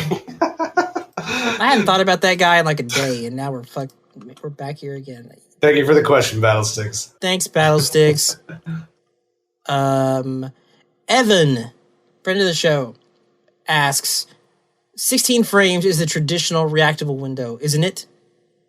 Well, that's a very straightforward question. I don't hate it. 16 reactable, like technically, but I think that it's not going to be like it's small enough to still be, catch people and be not the easiest thing in the world to react to, but technically it's reactable, right? I mean, that number comes from a study that no one can cite. Like, there was a study that did reactions, but I don't know. I think they were using lights. They were reacting to lights and patterns. I don't think they were reacting to anything in a gaming setting. But it's something you can test yourself. You can find a 16 frame starter and try to react to it. Like, in theory, you should be able to block like on a like Codals. Codals, if you can, get the computer to randomly do forward 2, and that's 22 frames, you should be able to block that. I can block King's. I think it's his back forward 4, but that's hard because the early frames look like he's crouching. You don't realize he's doing an animation. So 23 frames for me is about what I can react to. I'm sure other people better than me can, but I usually cannot react to anything faster than 20 frames. I cannot. In the 16 frame thing, I mean, no one really that has not been properly tested, despite holy shit. Say. Obviously, 10 frames is not reactable. You cannot react to 10 frames. No. Well, you might be able to react to 14. I don't know. If you have extremely good, genetics and just, if your sensory stuff is put together well, you might be able to do 14 frames consistently. I don't know, dude. And plus, you got to bring fuzzies into the equation. It's a pain in the ass. So 16 frames is generally acceptable, but I would say for people, 20 is the actual threshold. 16 is just what's literally possible, and it may even be lower than that. We don't know how. We don't know who they tested either. See, no one knows anything about the stupid study. No one knows anything. It's dumb. I don't know who did the study. I don't know what year it took place. I don't know who paid for that study. I don't know what control groups they used. I have no clue. So I think it's a reasonable number. But speaking personally for me, I usually cannot react to anything under 20 frames. I cannot do it. Yeah, 20, I can do it with training. It's some Sonic Fox shit. I don't know if Sonic Fox can do that, honestly. 60 frames is a really short amount of time. It is a really small amount of time. Because you can't just react. You have to make a decision. It's not like you're just pressing a button in response. And that's what I think the study tested. They weren't testing like quarter circles. They were testing press the button within as quick as possible once the light turns on. And they would press the button. And generally, people had it within about 16 frames. That is what I'm told. Again, no one fucking knows the source of that study. All I do know is... Yeah? Just 16 isn't enough time for me to do fucking anything. I can't. So, take that as you will. Fuck, no, I definitely can't. But for blocking, maybe, but not, I don't know, not for decision making. Yeah. Not for me at least, decide between high and low, I can't decision make. Yeah, like a Twitch block, maybe. Yeah. Like if I'm blocking like a mid-range shoulder, maybe I could block that in 16 frames. But in this game, you're almost always moving. You're almost always doing something. It's very rare for me to just stand and block and wait for something. I don't think that's the right way to play the game, which is one reason why I think Scorpion's so good. But yeah. Thoughts? No, I agree. And it's a good question and topic for what our sort of discussions here, and one that probably doesn't get talked about enough. I wonder what Lord Paolo thinks. That is a good opportunity to address something. One of the biggest worries we had before this game came out was execution. I think execution is handled great in this game. There is just enough hardship to keep me interested. I mean, it's on every character, but there are some really fun, interesting, difficult combos in this game, and I love it. The execution worries have all been completely pacified at this point, so continue. No, yeah, I think that that wraps up the frame thing, and I would agree with you on execution. There's shit I can do, but there's still a lot of shit that I can't, that I want to keep working so I can, which is good. Thanks for your question, Evan, and it's a good one. It's a good one for everybody. Did Evan ask that though? Yeah, it was Sevatar. Okay. 16 frames. I thought Battlesticks. Oh no. That was a comment to Battlesticks question. No. Yes, you're probably right. I don't know. Oh no, doesn't tell me what time it was posted. But either way, yeah. Thanks for the question, Battlesticks and Evan. Appreciate it. Yes. Thanks, guys. 16 frames. Yikes. Harvey Dent asks, he was just asking about notation, and yeah, that was the correct notation. There you go.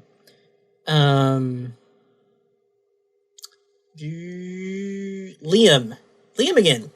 Got a question for you guys. So far, I've been mostly playing as Shao Kahn. Man, we asked for an update, and here it is. I wanted to ask how you guys feel about previously unplayable bosses coming back as playable characters. Do you like being able to use them, or do you feel it waters down the character since you have to make their attacks weaker for balancing purposes? This is a question and a philosophical debate that I've heard come up a lot. What do you think? No, I want to let you go first. First of all, good question, Liam, but I think a lot of people are not going to like my answer. So I'll let you be the good guy in this one. Well, I don't know. Is there a writing? I don't know. I'm interested to hear what it is. I am completely 100% fine with it. I don't see a problem. Well, shit, that didn't last nearly long enough. Well, listen, I get the purpose of a boss. And whenever a boss is in the function of being a boss, like at the top of a tower, you can give that boss version of the character something that isn't competitive. But I have no problem with there being a balanced version of them that you can play on the actual roster. And some of my favorite times, it's like that. I loved Goro being an MKX because of that shit. And more importantly, I think characters like Goro and Shao Kahn and shit like this, like, I want to see what the fuck they are capable of in terms of a fighting game to feed back into the narrative of the game. And Goro especially, because Goro should be the best fighter outside of Liu Kang. And we've never really gotten to see that much. And I feel like him being playable more often could increase the chances of us seeing that. I think that's some of the most interesting stuff to me, and it doesn't get explored that much in the stories they like to tell. And yeah, if a character is just relegated to broke boss status, then it's not really helpful as far as the narrative goes. Like, they're just tough because they have to be tough because of reasons and boss. So that's the extended version, in my opinion. Well, I guess to answer his question, it doesn't necessarily have to be that way, right? You can make bosses playable without watering them down, but that's almost always what happens. And one reason I think that happens is because they always add a bunch of extra shit that doesn't need to be there. I didn't want to say anything because everyone was so happy when the Con trailer dropped. I really don't think he looks cool. I think he looks fucking whack. For one thing, I hate that he's holding his hammer as neutral. I absolutely hate that. It's true, he hates it. The thing is, like, the whole point of making a boss playable is to take that monster you couldn't beat in MK2 and to put him in your hands, right? So when you make fundamental changes like that, where I don't even really recognize the personality of the boss anymore, you lose that, and it feels like it defeats the purpose. For example, Khan in MK2 was cool because it looks like he's not even trying. In many cases, he's literally not even trying because he lets you hit him. It's just he's just standing there. Like, he looks like he's enraged that you made him stand up and get out of his chair. And I love that. That now maybe some of that's headcanon, but I'll tell you what's not headcanon. Fucking Shao Kahn holding his hammer like some whack-a-mole bullshit. It doesn't look good. I don't like the idea that Kahn has to hold his hammer. Because A, his hammer holds itself. He doesn't need to hold his hammer. And B, he doesn't need to prepare for battle because the whole point is that he doesn't need to prepare for battle. He's Kahn. He knows he's going to beat you. And they threw all that away with his new appearance. He shouldn't look like he's trying, and that's what makes MK2. That's why I feel MK2 Kahn is so scary. Is because he's finally out of his throne. He doesn't give a fuck. Like, he will talk shit. You're not going to beat him. And most of the time, he was right. If you don't know the exploits, it is very hard to beat MK2 Kahn in the classic arcade. So that's how I feel about it. It doesn't work. If they would make him in a way that it feels like you're playing MK2 Kahn, it would be awesome. But I feel like I don't even recognize the character anymore. Especially when you give him, like, fucking bunny ears and shit made out of gold. I don't know. It's another reason I don't love gear in this game, because every character looks like they're wearing random bullshit. It looks like All Might from My Hero Academia. It doesn't work for me at all, man. So yeah, that's how I feel about it. It doesn't. The short answer is it doesn't have to be that way, but it almost always will be that way, because there's always that temptation to just add shit. Now, some of it you have to, because this is a game with custom variations. You have to give him like 10 moves, right? You don't have to change his stance, though. Like, okay, he has hammer attacks. Again, he summons his hammer. He doesn't need to hold it, so fucking stupid. That's how I feel about it. But I think if everyone was on the same page, they can make the stuff that made MK2 Kahn awesome and bring it into the new game. I just think there's not enough people on the same page about what makes Shao Kahn awesome. And I think they're trying to anticipate what we want. And it looks like I think I'm alone in this. It looks like I'm the only one who feels this way. Django loves Kahn. Down 4 loves Kahn. So maybe I'm the wrong guy to ask, but that's how I feel. He doesn't need to be imbalanced, though. You can make MK2 Shao Kahn balanced and still make him badass. He's just not badass to me. That's the thing. Like, it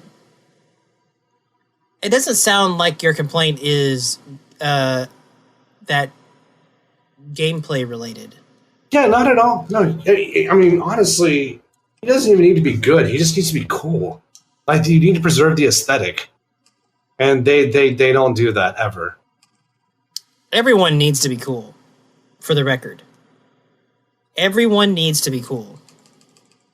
God damn it. Like Shang Tsung in MK2, the minute they made him playable, he lost his float. That's a shame, but oh well, you know. What are you gonna do? There was a lot of interesting things going on there, but most importantly to me, like, I don't think anybody would know that character was Shang Tsung unless if you didn't tell them.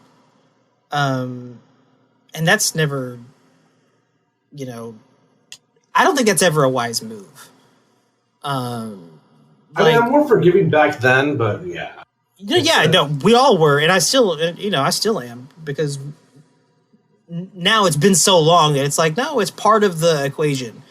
But take away all that, like, you know, nostalgia and installed fan base and whatever, and it's like, no, you shouldn't, like, there's no point in bringing back a character like that if you're changing them to that degree, in my opinion. It's like, just call him something different, because he doesn't have that much in common with the character you're actually having brought back.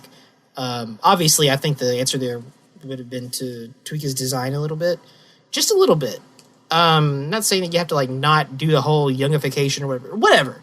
How did you feel about how they handled Goro and MKX? I was okay with it for the most part. I still don't feel like Goro should ever have Kentaro's Stomp. And people will say, oh no, that's Goro's Stomp. He had an MK1. It's completely different, guys. Like, actually, I thought it was cooler in MK1. Because he doesn't leave the screen. I feel like the whole, like, jump, leave the screen, come back down into the unblockable is not nearly as interesting. I like it when he stays on the screen and just, like, stomps you like a badass. That is so much more interesting. But whatever, right? No, don't disagree. Man, like I said though, really wish they would explore more of that shit. Like fucking Goro being the second best fighter in the Mortal Kombat universe. Because that was a hell of a winning streak that dude had.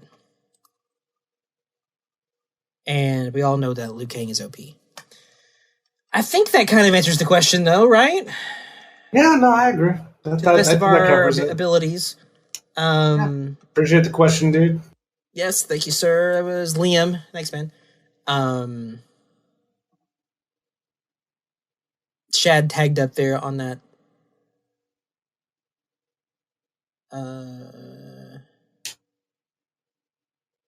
On that same thing. Let me see. Evan asks, how dumb is Sonya? And no, wait. That was still him.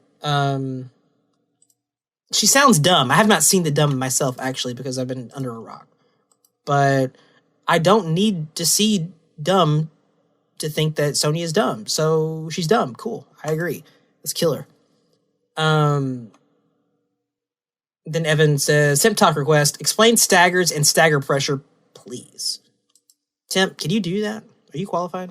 Yeah, I can do that. That's actually one of the reasons why I love Kung Lao so much. Stagger, let's talk about what it isn't. A lot of people get stagger mixed up with plus frames. A stagger does not mean you're still at advantage. It just means that you do a move that could extend into a full chain combo, but you choose not to do the full combo because you can terminate it early and do something else. And generally, this is hard to react to.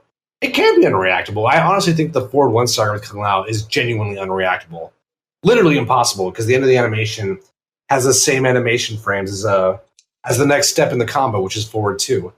So basically, you're doing a move, and then you do either the same move again, or you go into a different move. But the point is the opponent's blocking because they think you're going to do a full sequence, and you terminate the sequence early and do something else. A good example of this is in Tekken. In Tekken, you can just do standing 1 into another standing 1. You don't have to go into a combo, into a standing 1-2 or a standing 1-4. You can just do standing 1 because that is +1. So the only way they can poke out of that is if they do a down jab.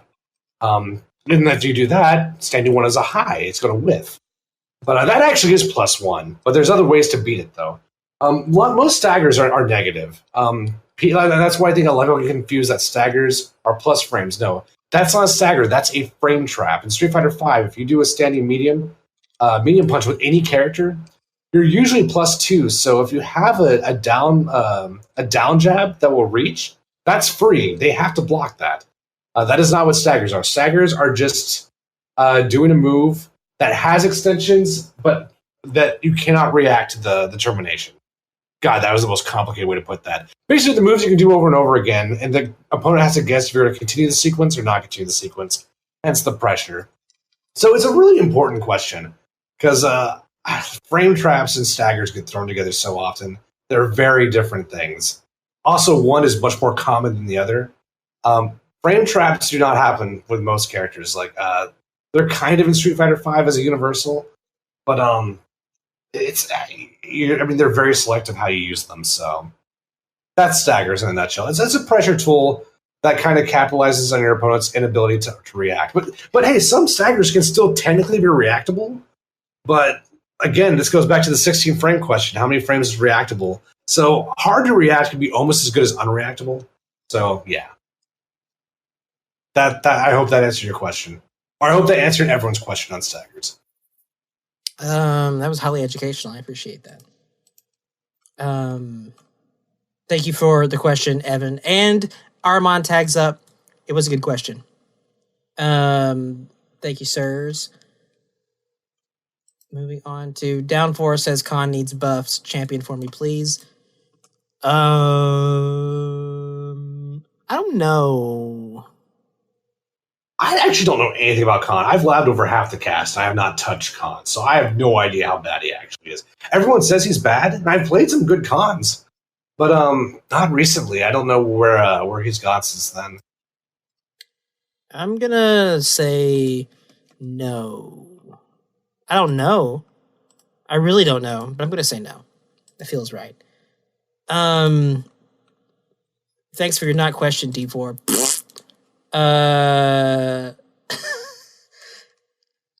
Chuckles asks, Does Chuckles have Shiva in his avatar? He do. Man. He does? Shiva looks weird.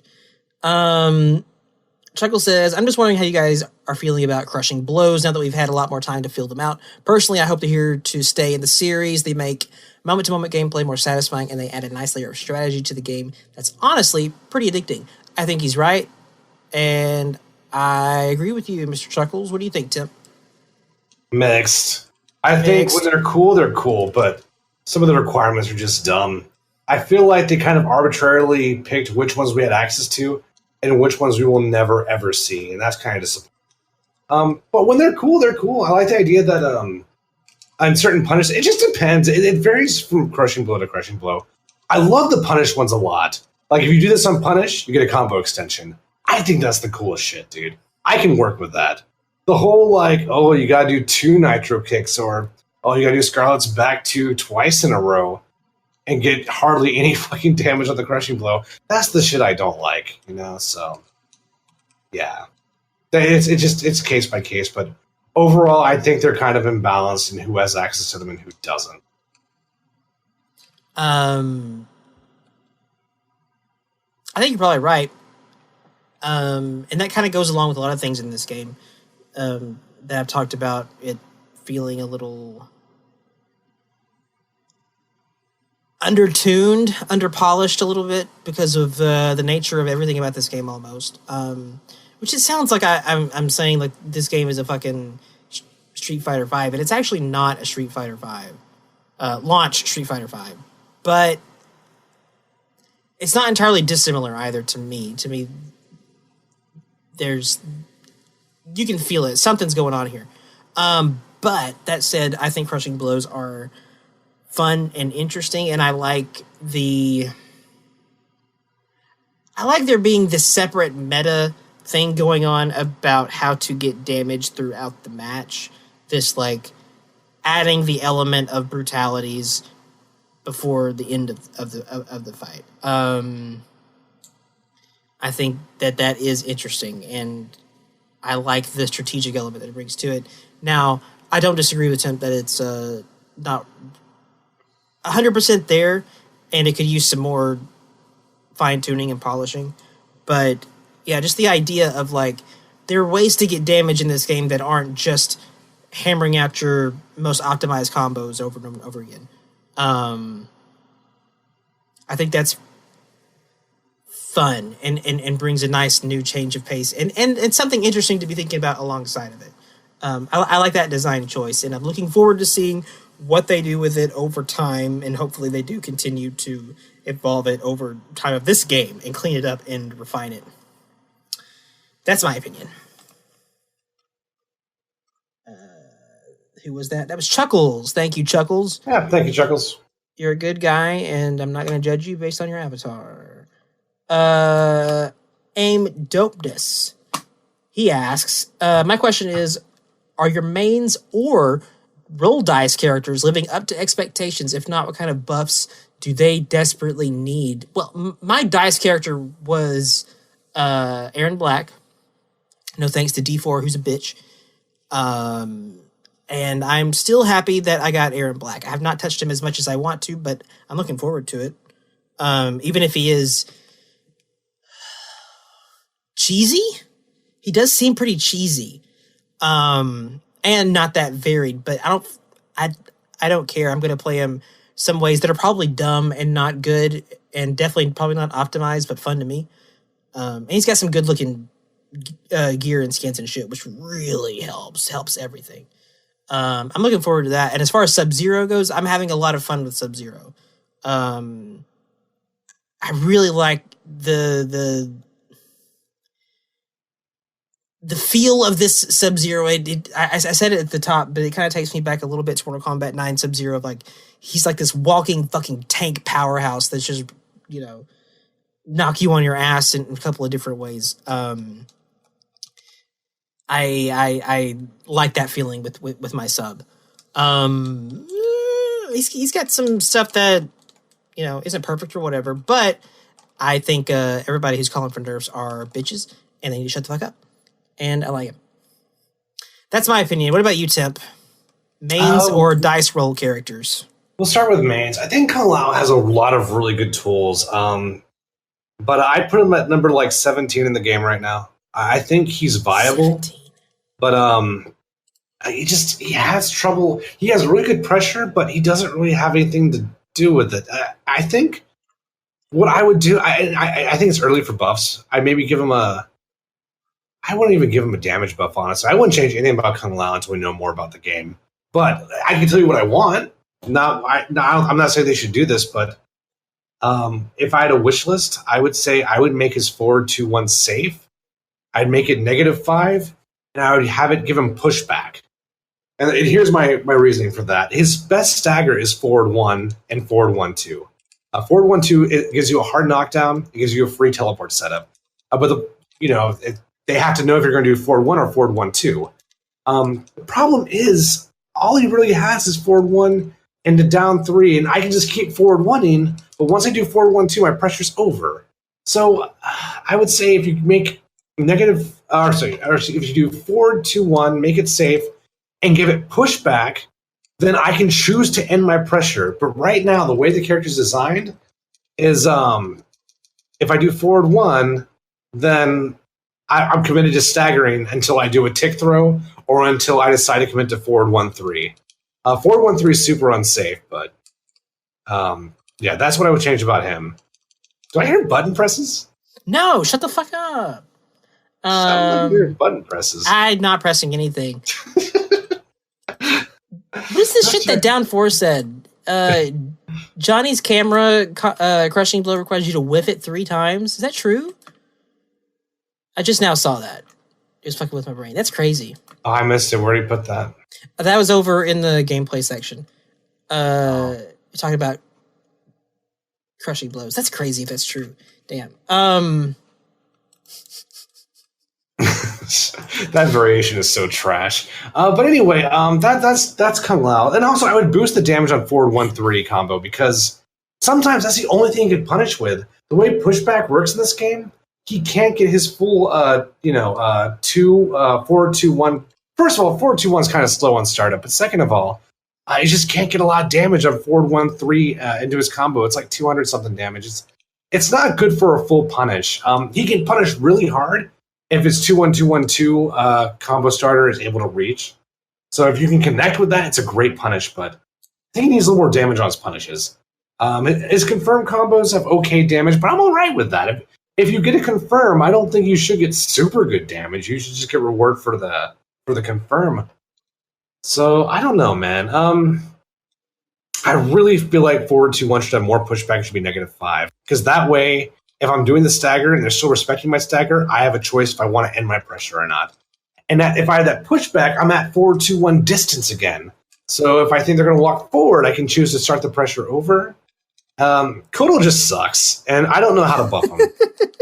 Kotal was that your dice character? He was, yeah. He's really bad. Forward 2-4 is the biggest mirage in the game. It looks so good. I have not hit anyone with that in our sets. I maybe landed 3 or 4 forward 2-4 combos in my entire set with Proud Disciple. I don't think Kotal's strong at all. His only good tool is forward 4 and command grab. Those are his only tools that make any difference. I think Cat is underrated. Cat's not bad, just the rest of the variation that sucks. Totems suck. Sunbeam sucks. Saw also sucks. You're not going to use that in the neutral like ever. So Cat's actually okay. For a 19 frame whiff punisher that hits at jump distance, that's not bad, guys. I think people are a little too hard on Cat. Plus, I don't know what the fuck people expected. We all saw the same combat cast. What did you think you were going to do with Cat? They fucking rushed that motherfucker through that thing. I'm still pissed about that shit. They fucking Kotal got snubbed. A little bit, yeah. Ass. And he got snubbed. Obviously, he's got snubbed in game 2. All this shit sucks. Buff Kotal so I can play him.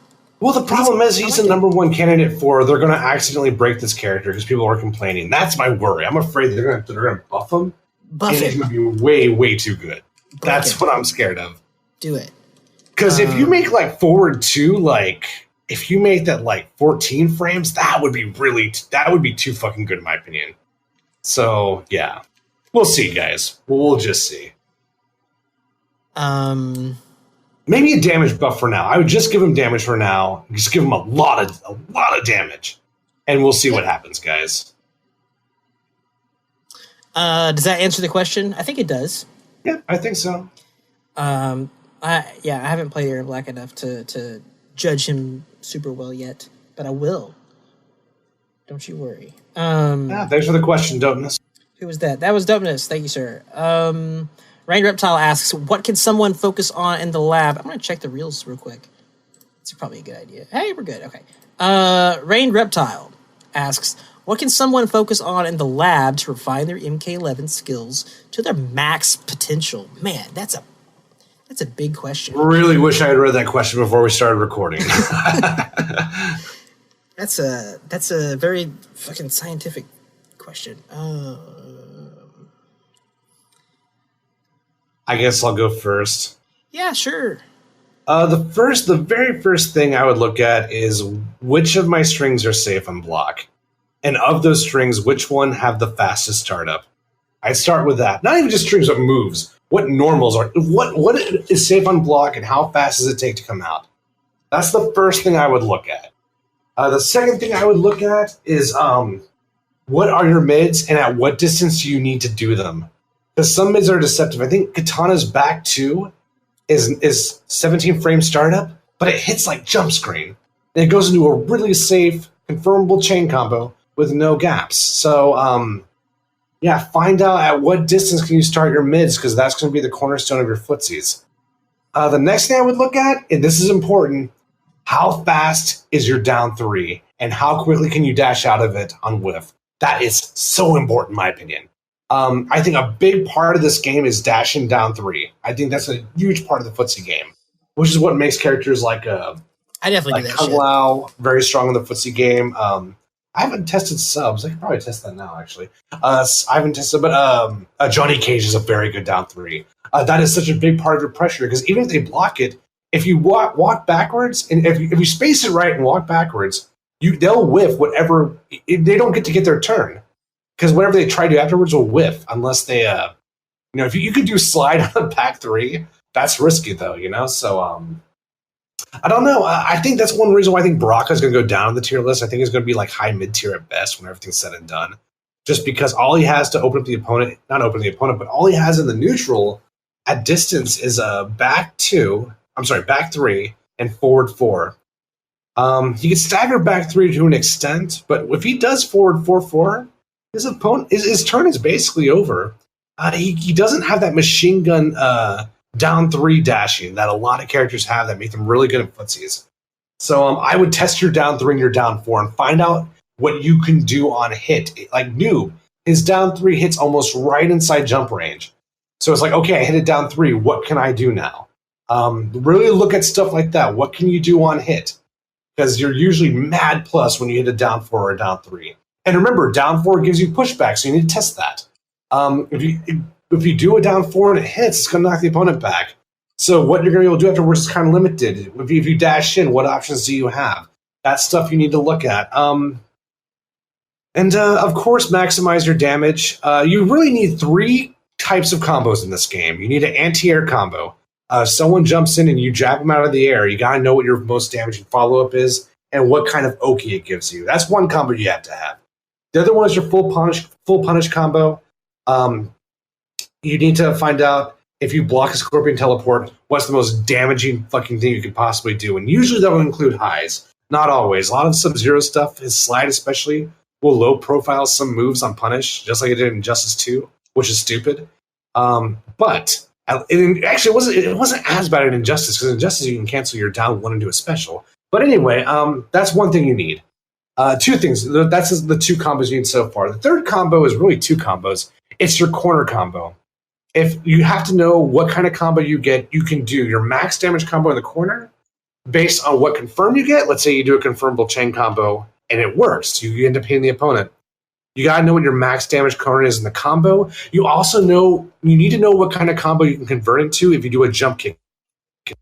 So those are the 3.5 combos you need with every character you play. That's really important. And so just to recap, what are your safest strings? What are your best mids? And what distance do you need to use your mids at? How good are your down 3 and down 4 normals? And what can you do on hit afterwards? And make sure you learn those 3 to 4 combos: your anti-air combo, your full punish combo, and your 2 corner combos. Django, what do you got? Man, I was listening to that, and I was, I need to learn this shit too.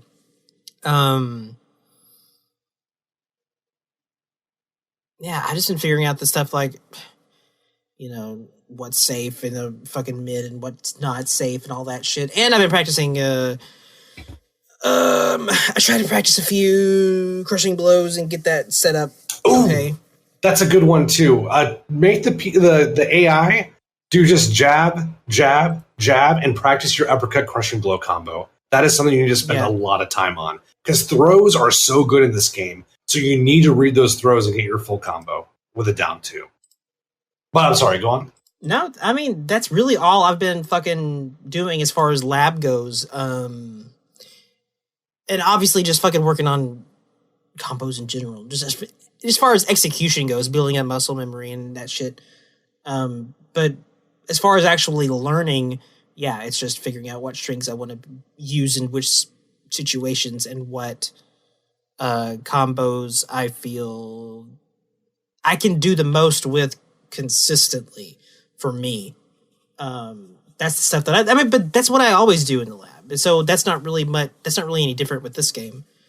The biggest difference is stuff like crushing blows and figuring out, again, what's the best way for me to consistently pull this stuff off in practice. That's really all I got. Yeah, and I think finding out what controller setups work for you is also super important. Oh yeah. Like you with the Xbox pad, but it's not just that. Find out what cancel window you want, because honestly, I have problems with all of them. Yeah. I like medium in theory, but I've been having a lot of input issues with that one as well. So you got to find out what works for you guys. And yeah, just I would also watch tournament footage and find out what makes your character dirty. That's also really important. And I wish there was more of that right now. I've had trouble finding a good amounts of it. Like there's very little, and the game's been out for like a couple of weeks. Like it's understandable. And I've watched the Wednesday night fights. There's a lot of Sub-Zero gameplay there. I've checked that out. I've seen a lot of scrubby Sub-Zeros though, man. Boy, I wish I could remember what I was watching, but I've watched several of them, and I'm like, man, is this me playing? Like this is. Why are you doing that, dude? Don't do that shit. There's a lot of YOLO Sub-Zeros out there that just make you want to face palm. Every time I see someone anti-air with down 2 with Sub-Zero, I'm just like, oh, my heart breaks. I'm like, you're giving up so much damage, and you're giving up the corner, dude. Like, even jump kicks are very reasonable to anti-air. It's not easy. Like, jumping punches are free. You can anti-air like nothing when it comes to jumping punches. But jump kicks, I would still try it because the risk reward is so in your favor. So if they're in the air, I'm jabbing. That's the end of it. So when I watch like these tournament players, people in top 8, man, they're not jab anti-airing. I'm like, you gave up all that damage and you gave up the fucking corner. You need to. God, it drives me nuts, dude. But whatever. You just use jab for your anti-airs? For Sub-Zero, I do jab, and then I do back 1-4, 3 into shoulder, and I cancel that for the corner carry. And I amplify that for the corner carry is what I meant. So if you jump into me, I do jab, I do back 1-4-3 shoulder. You can get the exact same thing with slide, the exact same combo. Yeah, that's what I was gonna say. I'm only doing the other variation. I have not played Sub-Zero. That's not one of the tournament variations. I don't know what his other moves do. No, I only use presets in this game. I've never once seen or done a Rising Ice. I hear it's good. I hear it's fun too. Hopefully, like if it is, they add that shit later whenever they fucking get around to finishing this game. I'm so happy with shoulder variation that I don't even need a slide anymore. Honestly, I don't like slide because I don't like the corner change when I amplify it. I want that corner momentum. I like that shit so much. I love getting someone in the corner and they try to run up the wall and jump out. Okay, that's fair. No. You're not fucking going anywhere. Get back here. That shit is tight. Completely nullifies that shit. It's so tight. But yeah, I'm having a lot of fun with Thin Ice. I like Thin Ice a bunch. I don't remember what else we're saying. Did we answer that question? I feel like we answered that question. Yep. Yeah, I think we did do a good job on that one. Although we'll probably. Where are we? Are we? Oh, we're on Jonas. Jonas. Yeah. Thanks for the question, Ray Reptile. I hope I answered it well. Absolutely. How many more you want to do? Let's just try to machine gun through it if we can. Okay. Jonas asks, should every character have reliable wave dashing incorporated into gameplay? Should it be a universal mechanic to everyone, and is it even useful? Or would you guys prefer it getting removed altogether? Also, opinions on full screen tracking fatal blows. I feel like they aren't punishable enough. Thoughts? The second one is interesting. What do you think about the first part? I mean, wave dashing controversy just died overnight. I remember, like, April 20th, people were freaking the fuck out, dude. It's like, oh my god, it's going to ruin the game. And, like, April 24th was the last time I heard anyone talk about it till right now. So what happened? Why is it so useless? Why did everyone stop talking about it? One reason is because if you're wave dashing, you're telegraphing to the opponent exactly what you're going to do. But more importantly, down 3 and down 4 are so good in this game. If you fucking wave dash, I'm just going to dash forward and do a down 4, and you're going to get clipped by it, and I'm going to be at an advantage. Because if you're dash blocking, you're not doing anything else. Look at who had the most broken wave dash, right? Kotal Khan, broken in quotations, of course. You know what startup Kotal has on his fucking normals? You think I'm scared at, like, inside sweep distance Kotal? No, you're not going to want to dash like a dumbass. Wave dash or not, if you're Kotal Khan. It's just the character doesn't work that way. I don't think anyone works that way. Because if you're stand blocking towards my face, I'm just going to do a dash and down 3. And you're going to be at a disadvantage. You're going to get fucked. So I think it's a bill. I have not seen anyone use it effectively yet. But maybe I'm not paying enough attention. But I don't think it's useful. Does it need to be taken out? That's a little tougher. If it's useful, it's like, why not leave it in? The thing is, like, I love the walking neutral in this game a lot, so part of me is a little scared that they're going to find an exploit with it that negates the down 3, down 4, but I don't know. That one's a little tougher, but as it is right now, I think it's a bill. I don't think it's very good. I have nothing to say about wave dashing because I've not experienced it or even seen it used that much, especially in comparison to how much everyone was shitting their pants over it before the game actually came out, like right before the game came out. Yeah, I think that shit went away pretty fast. What about the second part? Full screen tracking fatal blows? Is that like noob? Frost comes to mind. Yeah, noob as well, though. Yeah. Well, I guess hers doesn't have to track. It's fucking annoying hype beam, right? Yeah, it's basically a Marvel 2 ice beam. Yeah. How do you feel about that? I mean, punishable is weird. They should all be unsafe on up close, right? But yes. If they do it full screen, no, I don't think you should get a combo punish off that. However, I don't think the full screen one should do the same amount of damage. I don't think Frost should get the same amount of damage as, say, Liu Kang. That doesn't seem right to me. For how little risk she has, I don't think the damage should be there.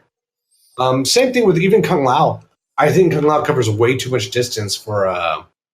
although his is unsafe. His actually comes to the opponent and can be full punished. So, at least I think it can. So yeah, I definitely feel like every fatal blow to some extent should be punished, or at the very least, if it can't be punished, it has to be full screen and it should have diminished damage value. That's me, though.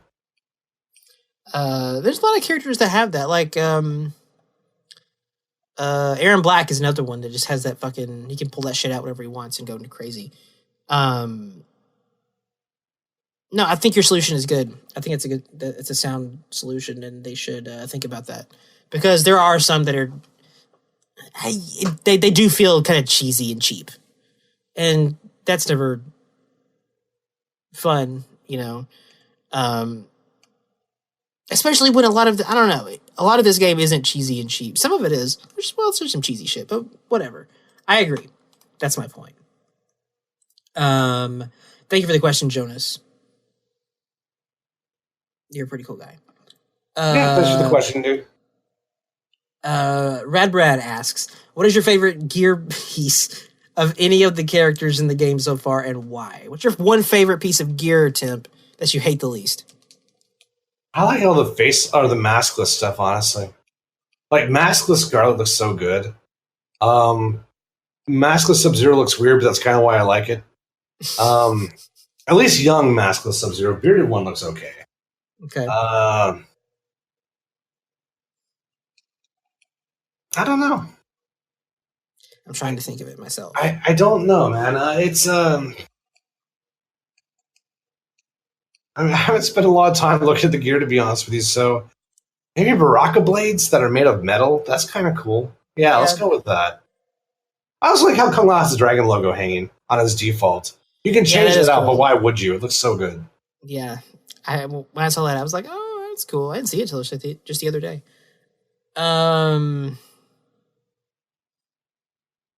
Piece of gear.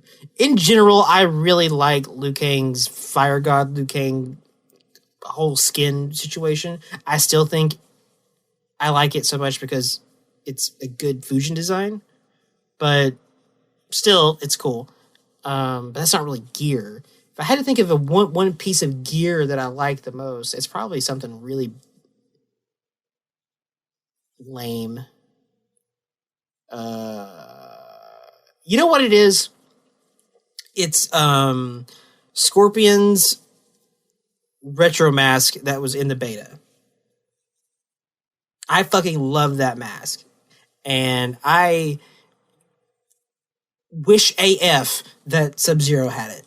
I'm jelly as hell. I have Sub-Zero's version. I have his plastic mask, but it's nowhere near as cool as Scorpion. Surprised you have that mask, to be honest with you. Poodle Khan told me how to get it, and I listened. And I didn't get it until, like, yesterday or the day before. I just now got that shit. His Mythologies one is cool, too. But, yeah, that Scorpion mask, I like it a lot. I want it for everybody. I put that mask on everyone. I think it's sick as hell. That's my favorite piece of gear in the game right now. Thank you for your question, Rad Brad. And it was a good one. Thanks for the question, dude. Gabstander asks, now that you are used to the game, kind of, is there any mechanic you wish NRS did differently? Man, we've talked a lot about that. Okay, well, we could do that part first. Mechanic that you wish NRS did differently. Do you have anything that comes to mind real quick? Jeez, breakaways, easily. Oh, well, yeah, there you go. Breakaways so much. Take them out of the game. They won't. I wish they'd take them out of the game, or I wish they took all 4 bars in meter. I don't think people realize how big of a deal it is to get out of a combo in this game. Because you lose so much, not just damage, but spacing is so important in this game. Yeah, fuck breakaways. I think, to their credit, I think they're still better than combo breakers. But, gosh, I fucking hate breakaways. Yeah, so that's my number one thing I would change. Other than that, I mean, there's little things. I think crushing blows are still dumb. I really haven't had a change of heart on that. Django, what do you think, man? I'm trying, but there's like nothing that comes close to breakaways. Like breakaways is easily the thing that's like this, no, this. It does some dumb shit that's dumb. Everything else I feel like is much more manageable and okay. Nothing that really like breaks the flow of things and messes with shit as much as breakaways. And nothing that feels as bad as breakaways either, like by far. Yeah, breakaways. And there's also a lot we don't know about highs. Highs are kind of a mystery because they seem to have a lot more unique properties than just a low or a mid. They seem to do unique shit right now, so more on that to come. I still need to lab that shit.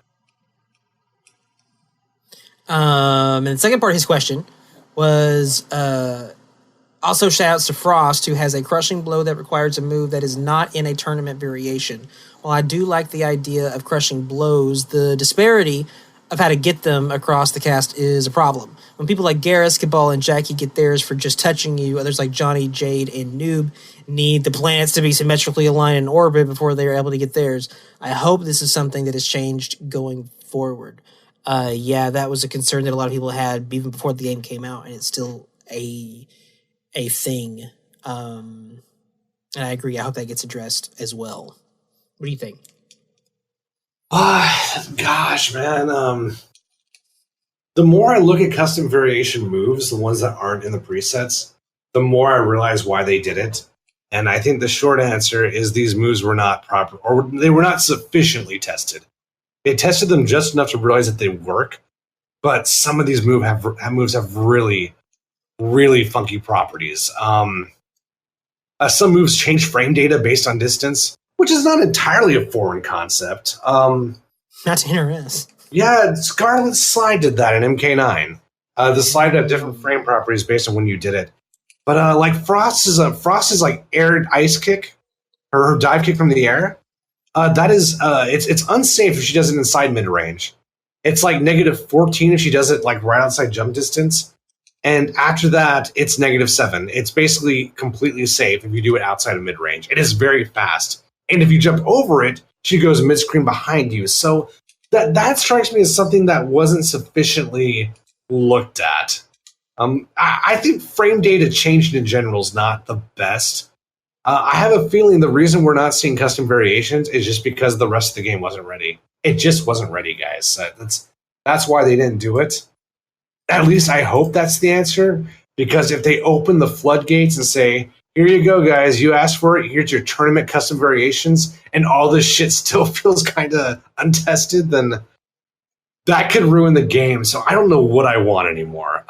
It's a shame they locked away a lot of crushing blows, but at this point, I'm thinking I need to hear what they want to do. They've been really bad about communication with this game. Yeah. So until they tell me what their game plan is with custom variations, I don't even know if I want it anymore. Because I think the game is really good right now. And if they don't properly test custom variations, they can ruin it. When I was super gung-ho about bringing custom variations to the game, that's back when I hated the game after playing Jade for 200 matches. There's so many good characters in this game now. Like, both of Kung Lao's presets are bunk, but the core character is so interesting and has such good staggers that it doesn't bother me. So I don't know, guys. It's tough. Gab, I'm not sure, man. You bring up a hella good point. I just don't know what the answer is, man. I don't know what the answer is. And I use Frost. I don't think they do either. Well, I was going to say I use Frost's example because that's the one I know. But like, even like some of Kung Lao's shit doesn't make any sense. I don't like the hat that spins around the opponent that basically locks them in. I feel like something like that shouldn't even exist. The list goes on, man. But I'm sorry, continue. No, I was going to say that I think that they're not sure about that shit either, and their decision to not go customs be competitive was the right decision, and I think it's just because of what I thought before the game even came out, and what I assumed that they weren't confident that it was. They weren't confident in that shit was ready to, like, you know, okay, this shit is totally ready for people to go out and make big sums of money playing with and against and all that shit. And I would much rather them be overcautious than overconfident as far as that stuff goes. But I mean, what I would have done, and this is devil's advocate here, if they were worried the shit wasn't going to be balanced, why not just make it unsafe? This move looks balanced. What do we do? I don't know. Let's make it unsafe for now. We'll revisit it later in a patch, but I think that would have been a better solution, in my opinion. But who knows, man? I honestly don't even know, dude. I don't know.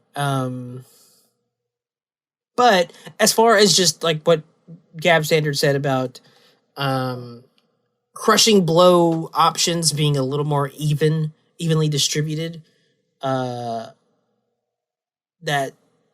definitely sounds like something that should happen, but it also depends on a character's overall design. No, I mean, he's right, man. Like fucking all those are all three really good examples, Gab, because you have Johnny, who fucking I almost never do crushing blows with. His nut punch one, I honestly, it's to my benefit to not do it. I will almost never do that nut punch one because it's just not worth it. I'm better off. Here's the thing about Johnny: people are ending his combos in nut punch. I think that's misguided. They need to be ending their combos in a shadow kick because the corner is so good for Johnny. Johnny gets so much out of that corner. I think you're really wasting your spacing options by ending, and you're getting less damage, by the way. You get more damage with shadow kick, but you really want the corner with Johnny. I think that's so important. But anyway, back on topic. Jade has to do full screen pole vault. Who on earth is going to fucking get hit by that? No one is going to get hit by that. Noob has to hit someone with 10 clones to fucking get his crushing blow. That's I thought on a good match, I'll hit someone with like 4.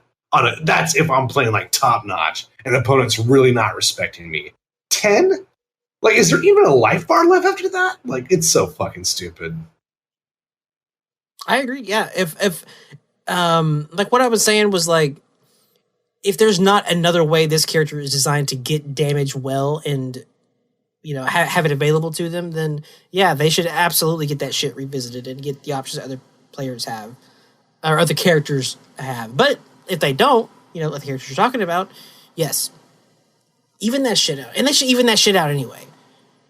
Man, but again, there's that thing about this game that kind of smacks of not quite done yet, not quite out of the oven. But it's amazing how good it is, considering though. Like it is that is something that is interesting about the game because the game doesn't suck. Not only does it not suck, how often you say this shit. In my opinion, it is bar none the best MK ever made. Like, I don't even think it's a contest because right before this game came out, MK9 was the best MK ever made. And this is like MK9 with even better jab anti-airs and without the input glitch and without the fucking player one advantage and without fucking Cabal or MK9 Sonya. Sonya's bad, but you still have MK9. Yeah, no 100% combos anymore. So we would have to discover some of the most fucked up tech ever seen in the history of fighting games for this to be not the best MK ever. And we may. It's early Possibly. As hell. Sure as fuck wasn't wave dashing, but yeah, we might. No, yes. It's not that. Yeah, again, that's why I'm really interested to see this fucking game like a year from now and more than that. I think it's going to be... I'm really looking forward to it. And looking forward to seeing tournaments this year. Combo Breaker, like you said, all this shit. It's going to be tight as hell seeing this game get played at that level and on those... in those venues with those kind of players. It's going to be sick. Gab, those were good questions. Yeah, thanks for the question, Gab. We need to play soon, too. I haven't played you yet, Gab. Yeah, you need to play him, Gab. Play him. Poot just said, where the fuck did Brain McKnight come from? And I don't know who Brain McKnight is, but I also didn't play any Brian McKnight either. So, I don't know, Poot. Maybe you might be... fucking, some crack. I don't know, trying to be a crazy person. Dude, that was Seal. Come on, get good.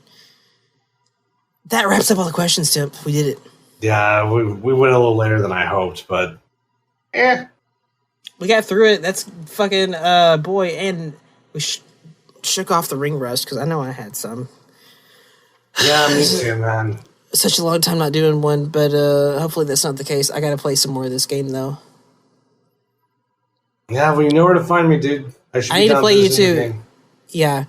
If they let us connect, I've been having trouble connecting to people in this game. I don't know why, man.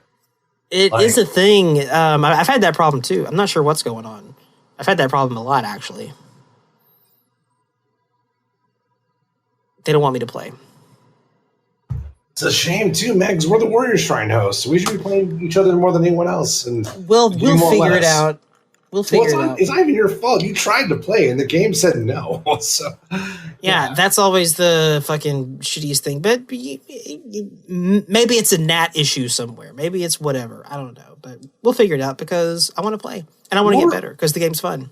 Discord, do we know if they're using their own servers finally, or are they still renting out servers for this game? I think I heard a rumor that they were, but I don't know if that was... Yeah, I thought I heard that too. I thought I heard they were using their own servers now. So there's a room full of desktops with MK logo on them. That's what I pictured, but I don't know, man. Fucking. If they don't have their own servers, that's a blow up. Where are they using all that fucking money they get from abusing the temp workers? I don't get it. Like, can't they afford servers now? Yes.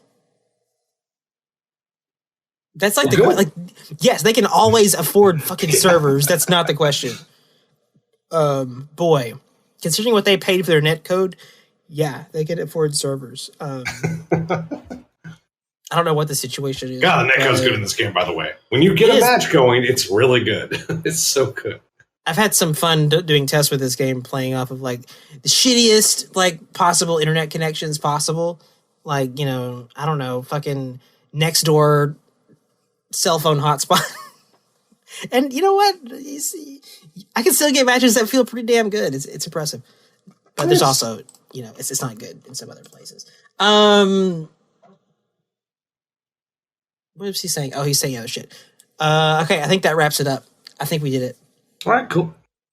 Everybody, come hang out. Ask us some more questions. Ask us some questions on YouTube. Thanks for listening, and we'll see you guys next time. Later, everybody. That game is great. Take care, everybody.